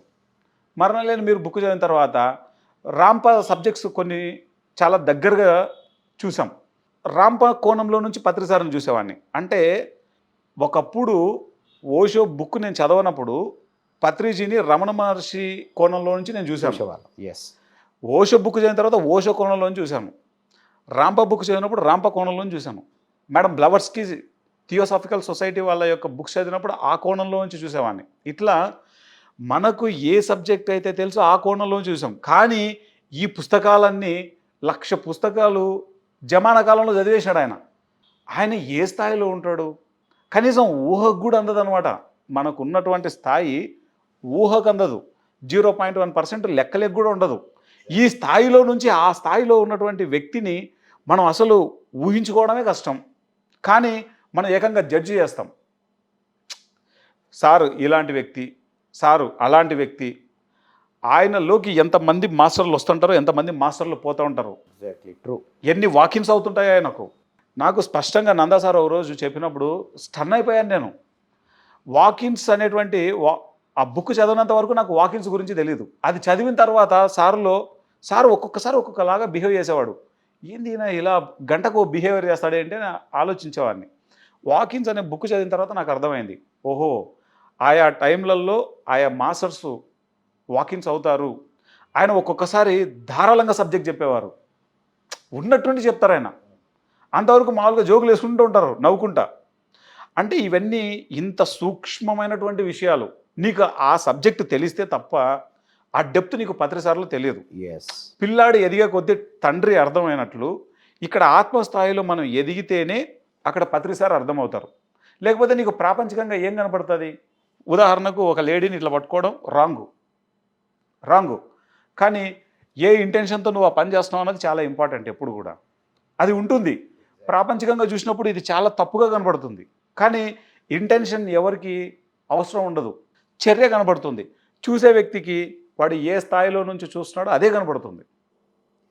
అట్లా పత్రిజీని అర్థం చేసుకోవడం అన్నది చాలా చాలా కష్టం. నువ్వు ఎదిగితే తప్ప ఆయన నీకు అర్థం కాడు. తర్వాత ఈ భూమండలం మీద ఇంతకు మునిపే చెప్పాను, ఒక అరుదైన వ్యక్తి అయినా, ఎస్, వెరీ రేర్, చేతిలో చిల్లి గవ్వ లేకుండా ఇంత పెద్ద మహా సామ్రాజ్యాన్ని సృష్టించాడు. Exactly, it's true. ఆయన ఒక్కడి వల్లనే సాధ్యమైంది, చేతిలో చిల్లి గవ్వ లేకుండా. తర్వాత ఆయన జీవితాంతం మెయింటైన్ చేశాడు, చేతిలో చిల్లి గవ్వ లేకపోకుండా ప్రపంచం అంతా తిరిగాడు. ఆయనకే సాధ్యమైంది. ఒక కర్తాల్ పిరమిడ్ కావచ్చు, ఒక వశిష్ఠ గౌతమ్ కావచ్చు, ఒక పిరమిడ్ వ్యాలీ కావచ్చు. నీ బుద్ధి పుట్టిన పిరమిడ్లు తీసుకో. ఈ ఆంధ్రప్రదేశ్లో, తెలంగాణలో దాదాపు ఒక 5,000 పిరమిడ్ కన్స్ట్రక్షన్సే ఉన్నాయి. లెక్కలేనన్ని పిరమిడ్లు, కొన్ని లక్షల పిరమిడ్లు ప్రపంచం అంతటా ఉన్నాయి. ఎస్. కొన్ని లక్షల మంది శాకాహారులు అయ్యారు ఆయన వల్ల. ఇంతమందిని ప్రభావితం చేయగలిగినటువంటి ఒక వ్యక్తి అంటే అది వ్యక్తి కాదు, ఆయన ఒక మహాశక్తి. ఏదైతే చెప్పారో, అయ్యా మనము దైవాలుగా ఈ భూమి మీదకి వచ్చాం, ఇక్కడ ఎక్స్పీరియన్స్ చేయడానికి వచ్చాం అని ఏదైతే చెప్పారో, ఒక ఆట ఆడడానికి వచ్చామని చెప్పారో, ఒక ఆట ఆడారు, ఆయన వెళ్ళారు. ఆయన చెప్పిన ప్రతిదీ చేసేసారు ఆయన. ఒక వ్యక్తిని సాటిస్ఫై చేయడమే కష్టం ఈ భూమి మీద, ఈ జీవితకాలంలో. ఇన్ని కోట్ల మందిని ఆయన సాటిస్ఫై చేయగలిగారంటే అది ఒక వ్యక్తి వల్ల కాదు, ఆయనకున్న జ్ఞానం అంత గొప్పది. ట్రూ ఆనంద్. మనం చెప్పుకుంటూ పోతే పత్రి సార్ గురించి అసలు ఒక ఎపిసోడ్ సరిపోదు, కొన్ని ఎపిసోడ్స్ అంటే ఇక్కడ నేను ఏం చెప్తున్నానంటే, ఆయనని ఫస్ట్ ఎవరైనా అపార్థమే చేసుకుంటారు, అర్థం చేసుకోరు. నువ్వు ఎప్పుడు అర్థం చేసుకుంటావు అంటే నీకు ఆ స్థాయి ఉంటేనే అర్థం చేసుకోగలవు. ఎగ్జాక్ట్లీ. ఆనంద్ చెప్పిన దానికి ఎక్స్టెన్షను, నేను మొన్న వీడియో చూసా, భూమి గుండ్రంగా ఉంది అని ఒకటి చెప్పాడు, వాడిని కొట్టి చంపేశారంట ఆ సైంటిస్ట్ని. భూమి గుండ్రంగా ఉందని చెప్పిన వాడిని. అరే వాడు మొత్తం ధర్మాన్నే నాశనం చేస్తున్నాడు, బల్లపరుపుగా ఉందని చెప్పి అప్పటిదాకా అన్నింటిలో రాశారు. భూమి గుండ్రంగా ఉందని చెప్పిన సైంటిస్ట్ని చెప్పులతో కొట్టి చంపేశారంట, రాళ్ళతో కొట్టి చంపేశారంట. అట్లా వాళ్ళకి అర్థం కాలేదు, తర్వాత తెలుసుకున్నారు భూమి గుండ్రంగా ఉంటుందని. వాడు చెప్పిన ఎన్నో సంవత్సరాల తర్వాత తెలుసుకున్నారు. అట్లా వీడికి సత్యం అర్థం కాదు అంత ఈజీగా, కొన్ని సంవత్సరాలు, కొన్ని వందల సంవత్సరాలు పట్టొచ్చు ఆ విషయం అర్థం కావడానికి.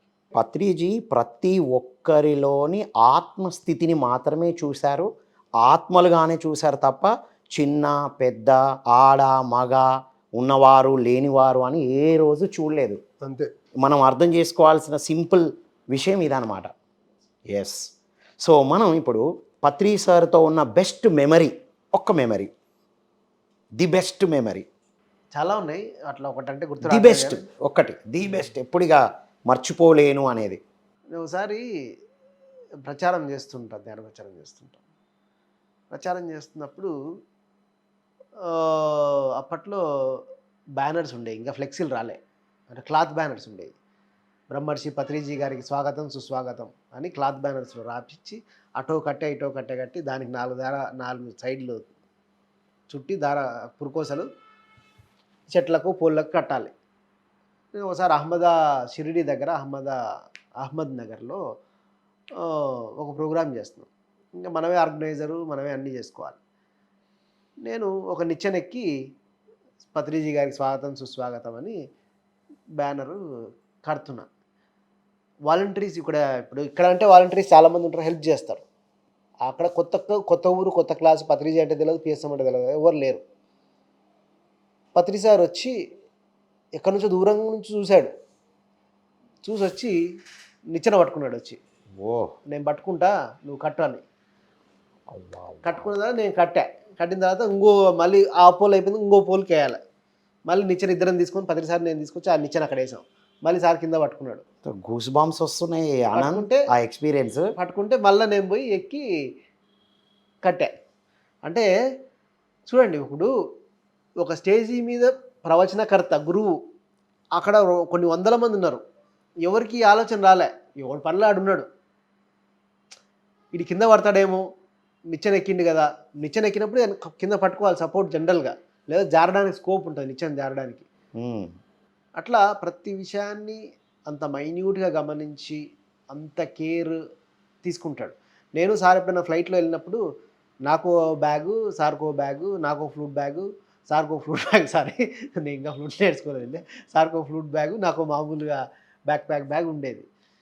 నేను సార్ని ఏం చేసేవాడిని అంటే, సార్కి ఒక ఫ్లూట్ బ్యాగ్ నేనే ఈ 2 లాగి ఇంకోటి మెడల్ వేసుకొని ట్రై చేసేవాడిని ఆయన ఖాళీగా నడిపిద్దామని చెప్పి. ఏం హీరో అనుకుంటున్నాను, నా సూట్ కేసు నేను లాక్కోలేనా, నాకు ఇచ్చే, నేను మోసుకొస్తా, నా ఫ్లూట్ బ్యాగ్, నా సూట్ కేసు నాకు ఇచ్చేయని వాడు. జనరల్గా ఒక స్థాయికి వెళ్ళిన తర్వాత ఒక మామూలు ఎమ్మెల్యేనే వాడు ఏం మోయాడు, పక్కనోడికి అసిస్టెంట్కి ఇస్తాడు, గన్ మ్యాన్ మోయిరా నువ్వు నా బ్యాగ్ మోయి, ఓ కంపెనీ డైరెక్టరు, ఓ కంపెనీ ఎండిఓ, వాచ్మెన్ నువ్వు అది తీసుకురా మా పైకి, నువ్వు అది తీసుకురా అని ఇస్తాడు. అట్లాంటిది ఆయన ఒక స్థాయిలో ఉన్నప్పుడు కూడా, అంత స్థాయిలో ఉన్నప్పుడు కూడా ఆయన బ్యాగ్ ఆయన లాక్కోవడానికి కానీ, ఆయన మోసుకోవడానికి కానీ ఎక్కడ ఆ హైరార్కీ, ఆ మెయింటెనెన్సు అనేది ఎక్కడ లేదు, ఎప్పుడు సింపుల్గానే ఉండేవాళ్ళు. అట్లా చాలా ఇన్సిడెంట్స్ ఉన్నాయి. సో ది బెస్ట్ మెమరీలో కూడా ఒక లెసన్ ఉంది. యా, వావ్, అసలు నిచ్చెన పట్టుకున్నారు అనగానే గూస్ బాంబ్స్ వస్తున్నాయి ఒక్కసారి ఇలా. అందుకే సార్ మనం Wonderful. కార్లో వెళ్తుంటాం, పెట్రోల్ ఆగిపోయింది అనుకో, దిగి తోస్తాడు మన కార్ని, నువ్వు స్టీరింగ్ తిప్పు నేను తోస్తా అంటాడు. అలాంటివి కూడా జరిగినాయి. జరిగినాయి, అట్లాంటివి కూడా జరిగినాయి. ఓ మై, ఆయన వెనకాల నుంచి తోస్తాడు కారు. అల్టిమేట్. సార్ మీ బెస్ట్ మెమరీ ఒక్కటి, ది బెస్ట్ మెమరీ. ఒకటంటే ఒకసారి విజయవాడలో రాఘవరావు గారి ఇంటికాడ సార్ని చూస్తానికి నేను వెళ్ళాను. సార్ అప్పుడే భోజనం చేస్తున్నారు రూమ్లో. ఆ రూమ్లోకి వెళ్ళాను నేను.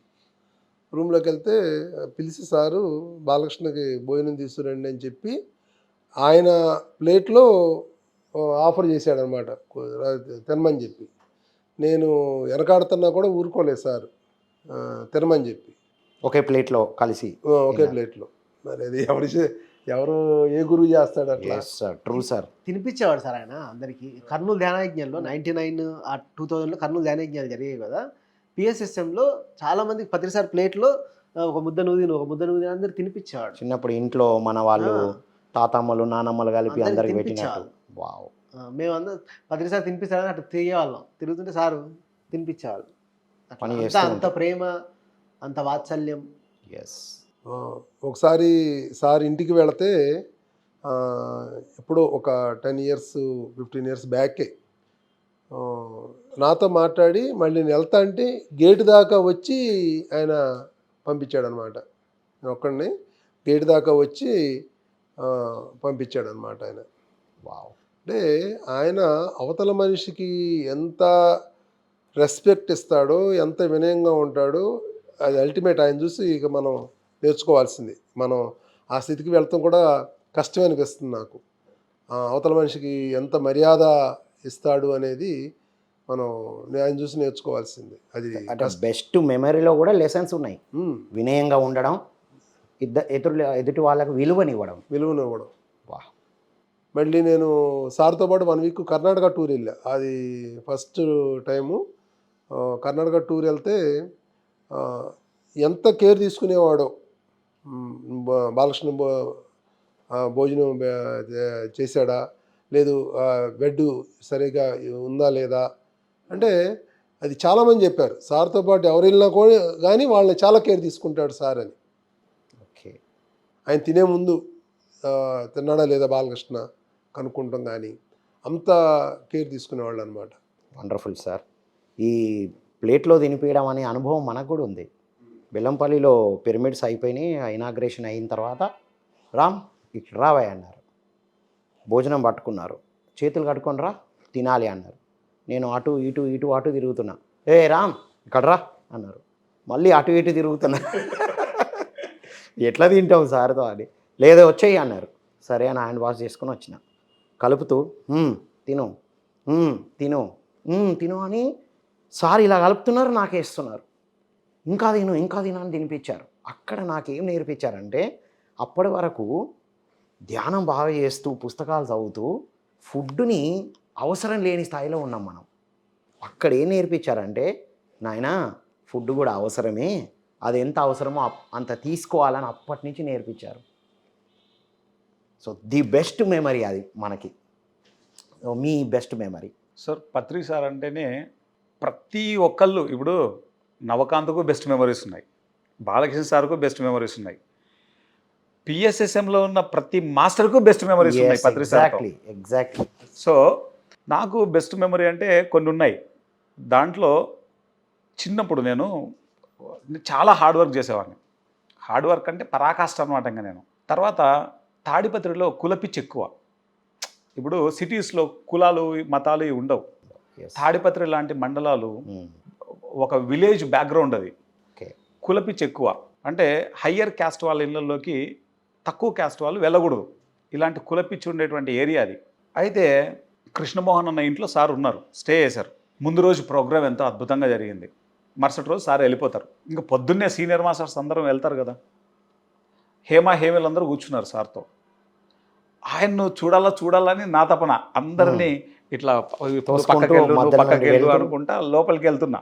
వాళ్ళేమో అని వెనక్కి పంపిస్తుంటారు. ఎవరి తపన వాళ్ళది సార్ని చూడాలని. సరే అని చెప్పేసి ఇంకా లోపలికి వెళ్ళే పరిస్థితి లేదని నేను ఎక్కడో బయట కూర్చున్నా. సార్కి కృష్ణన్న ఉగ్గాని తీసుకొచ్చి ఇచ్చారు. ఉగ్గాని బజ్జీ ఫేమస్ అక్కడ. ఉగ్గాని బజ్జీ తీసుకొచ్చి ఇచ్చారు. నేను ఎక్కడో ఉన్నా, సార్ని చూడాలని నేను తవర పడపన. గట్టిగా అరిచారు ఆయన, ఆనంద్ ఎక్కడా అని. నేను వచ్చిన విషయం కూడా తెలియదు ఆయన. అప్పటి వరకు పేరు కూడా తెలియదు సార్కి? పేరు తెలుసు. తెలుసు, ఓకే, పేరు తెలుసు. నేను వచ్చానా లేదా తెలియదు. పొద్దున ఏదైనా కనపడలేదు ఆయన. ఫిజికల్గా అయితే చూడలేదు, ఫిజికల్గా చూడలేదు. ఆనంద్ ఇటరా అన్నాడు. ఎవరైతే నన్ను లోపలికి పంపించలేదో అందరు దారిచ్చారు. ఇట్లా డైరెక్ట్ సార్ దగ్గర పోయాను. ఆయన సోఫాలో ఇట్లా పడుకొని ఉన్నారు. ఆ ఉగ్గాని తీసుకొచ్చిన తర్వాత కూర్చున్నారు వెనకాల దిండేసుకొని. పక్కనే ప్లేస్ ఉంది, కూర్చో అన్నాడు. సార్కి ఇచ్చిన ప్లేట్ నాకు ఇచ్చాడు. నేను చిన్నపిల్లోని, అప్పటికి అందరూ సీనియర్స్, అందరూ పెద్దవాళ్ళు, నేను ఒక్కడే అక్కడ బచ్చగాన్ని, జ్ఞాన విద్యార్థి. ఇట్లా వెంట్రుకలు నిమురుతున్నాడు. ఆ క్షణం నా లోపలికి ఏదో పాస్ అయిన ఫీలింగ్ అనిపించింది నాకు. నా లోపల ఒక్కసారిగా ఆంజనేయ స్వామి మొత్తం ఆకాశం అంత పెద్దగా అయితే ఎట్లుంటుందో అట్లా ఉందన్నమాట నా పరిస్థితి.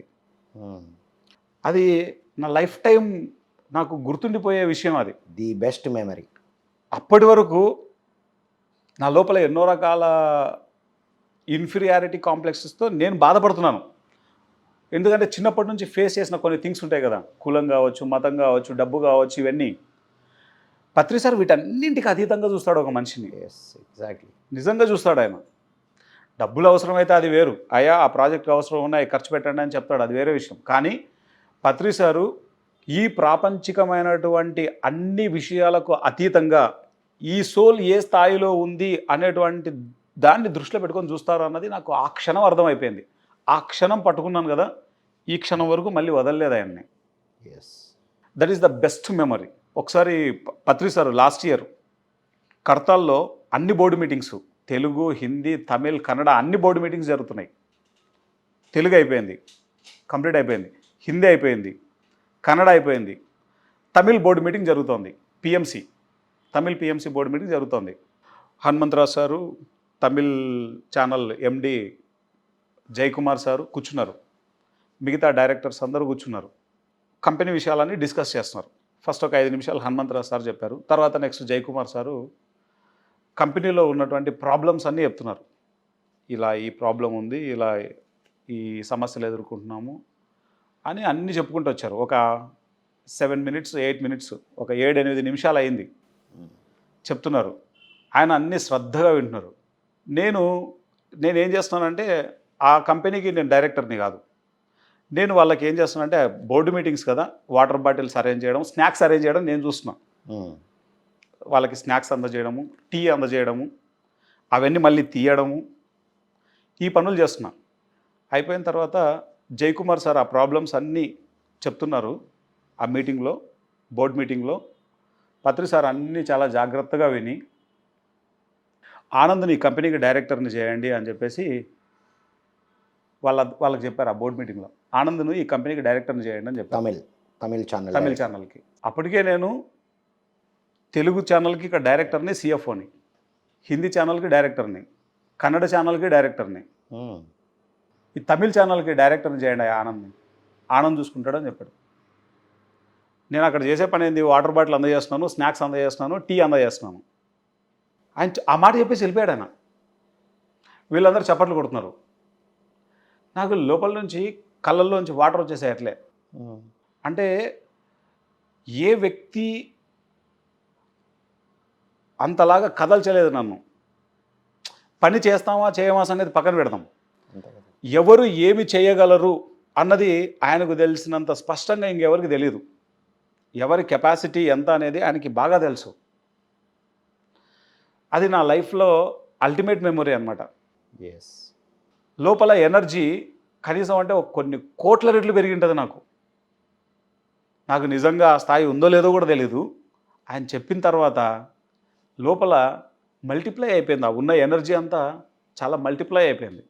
నా లైఫ్ టైం బెస్ట్ మెమొరీ అది. శక్తి లేకుండా కోరిక ఇవ్వబడదు అనేది రిచర్డ్ బాక్ కొటేషన్ ఉంది కదా. అంటే మన శక్తి ఏంటో వారికి తెలుసు.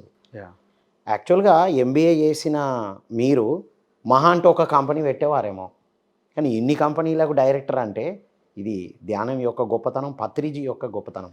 హ్యాట్స్ ఆఫ్ టు పత్రిజీ అనాల్సిందే మనం. Yes sir. Very nice. So ఒక్కొక్క మాటల్లో ఒక 2 విషయాలు చెప్పుకొని మనం కన్క్లూడ్ చేసుకుందాం. పత్రిజీ అంటే ఒక్క మాటల్లో, ఓన్లీ 1 లైన్ ఆర్ వర్డ్. ఈ యుగంలో వచ్చిన అల్టిమేట్ ఎన్లైటెండ్ హయ్యెస్ట్ వైబ్రేషన్ ఉన్న గురువు సార్ బాలకృష్ణ గారు. పత్రిజీ అంటే ధ్యానం. ఆనంద్ గారు. పత్రిజీ అంటే సింప్లిసిటీ. పిఎస్ఎస్ఎం అంటే ప్రపంచానికి ఒక గురువు. ధ్యాన ప్రభంజనం. ఆధ్యాత్మిక దిక్సూచి. పిఎంసి అంటే ధ్యాన సరస్వతి. జ్ఞాన సరస్వతి. PMC is everything. అన్నీ ఇస్తుంది పిఎంసి. ఎస్. మనిషికి ఏం కావాలో అన్నీ ఇస్తుంది. పత్రిజీ అంటే పిఎంసి. పిఎంసి అంటే పత్రిజీ ప్రతిరూపమే పిఎంసి. వావ్. అది అది అందరితో పిఎంసి మన ఇంట్లో ఉంటే పత్రిజీ ఉన్నట్టే. ఎస్. ఎందుకంటే పత్రిజీ చెప్పే ప్రతిదీ పిఎంసిలో ఉంటుంది. పత్రిజీ అంటే పిఎంసి అంటే పత్రిజీ భౌతిక శరీరం వదిలిన తర్వాత ఇంకా స్ట్రాంగ్ పిఎంసి అంటే పత్రిజీ అంటే పిఎంసి. రెండోది ఏం లేదు. పిఎంసి పత్రిజీకి ప్రతిరూపమే పిఎంసి అన్నారు కదా, అల్టిమేట్ అది. పత్రిజీని ఎలా దర్శించుకోవాలంటే పిఎంసి రూపంలో దర్శించుకోవాలి. ఎస్. పత్రిజీని చూడాలన్నా వినాలన్నా పిఎంసి చూడాలి, అంతే. That's it. ఓకే. పత్రిజీ కొటేషన్స్లో మీకు బాగా ఫేవరెట్ కొటేషన్ ఏంటి? నీ వాక్కు సరిగ్గా ఉండాలి. ఎస్. నోటి మాటలే నుదిటి రాతలు. సో దీని మీద మనకు ఒక అనుభవం ఉంది. నోటి మాటలే నుదిటి రాతలు, మాట మీద ధ్యాసే జ్ఞానము అని ఒక కొటేషన్ చేపించి ధ్యానం అంటే శ్వాస మీద ధ్యాస, జ్ఞానం అంటే మాట మీద ధ్యాస, జ్ఞానం అంటే మాట మీద ధ్యాస. సో ఇలా ఒక కొటేషన్ చేపించి పత్రి సార్ ఫోటో వేసి ఫ్లయర్ పేస్ట్ చేశాను మా ఇంట్లో. సార్ ఇలా ఇక్కడ పడుకున్నారు, ఇట్లా చూసి ఏమయ్యా అంటే ఇప్పుడు నేను సరిగ్గా మాట్లాడాలా అన్నారు. సో అది అల్టిమేట్. సార్ మీ ఫేవరెట్ కొటేషన్ పత్రి సార్? మాధవ సేవే మానవ సేవ. సార్ చెప్పింది మాధవ సేవే మానవ సేవ. ఇప్పుడు మేము ఏమనుకుంటున్నాం, మానవ సేవే మాధవ సేవ అని విన్నాం, మనం విన్నాం. కానీ సార్ చెప్పింది ఏంటంటే మాధవ సేవే మానవ సేవ, అంటే ఆత్మసేవే మానవ సేవ. అదే మనం చేస్తున్నాం. ఇప్పుడు మనం మాధవ సేవ చేస్తున్నాం, ఆత్మసేవ చేస్తున్నాం. ఈ పిఎస్ఎస్ఎం మూమెంట్ ద్వారా మనం మాధవ సేవ చేస్తున్నాం. అదే మానవ సేవ. Yes sir. Sir simplicity is the highest spirituality spirituality, అని చెప్పి ఒక కొటేషన్ సారు మేము ఇక్కడ చేసినప్పుడు చెప్పాడు. ధ్యాన విద్యార్థి ధ్యాన కాన్ఫరెన్స్, విద్యార్థి యువ కాన్ఫరెన్స్, యూత్ కాన్ఫరెన్స్లో యూత్ కాన్ఫరెన్స్, మన ఎక్కడ సికింద్రాబాద్ పిఎస్ఎస్ఎం యూత్ కాన్ఫరెన్స్. ప్రియసిసం యూత్ యూత్ కాన్ఫరెన్స్, కాన్ఫరెన్స్లో చెప్పారు simplicity is the highest highest spirituality. Spirituality అని చెప్పారు. ఎస్, ఆ కొటేషన్ నాకు బాగా నచ్చింది. వండర్ఫుల్. అట్లా ఇంకొకటి కూడా చెప్తా, ధ్యాన సేవే దైవ సేవ. ఈ 2 కొటేషన్లు నాకు బాగా నచ్చాయి. ధ్యాన సేవే దైవ సేవ. రైట్. అండ్ చివరిగా ఇంకొకటి వెరీ ఇంపార్టెంట్ గుర్తొచ్చింది.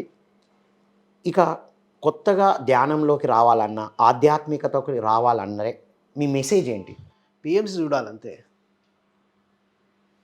ఇది పిఎంసి చూడటమే. ఫర్ ఎగ్జాంపుల్ ఓషో ఆయన చనిపోయారు. మనం ఆయన వీడియోస్ ఉండడం వల్ల ఆయనను ప్రత్యక్షంగా ఆయనను మనం చూసాం.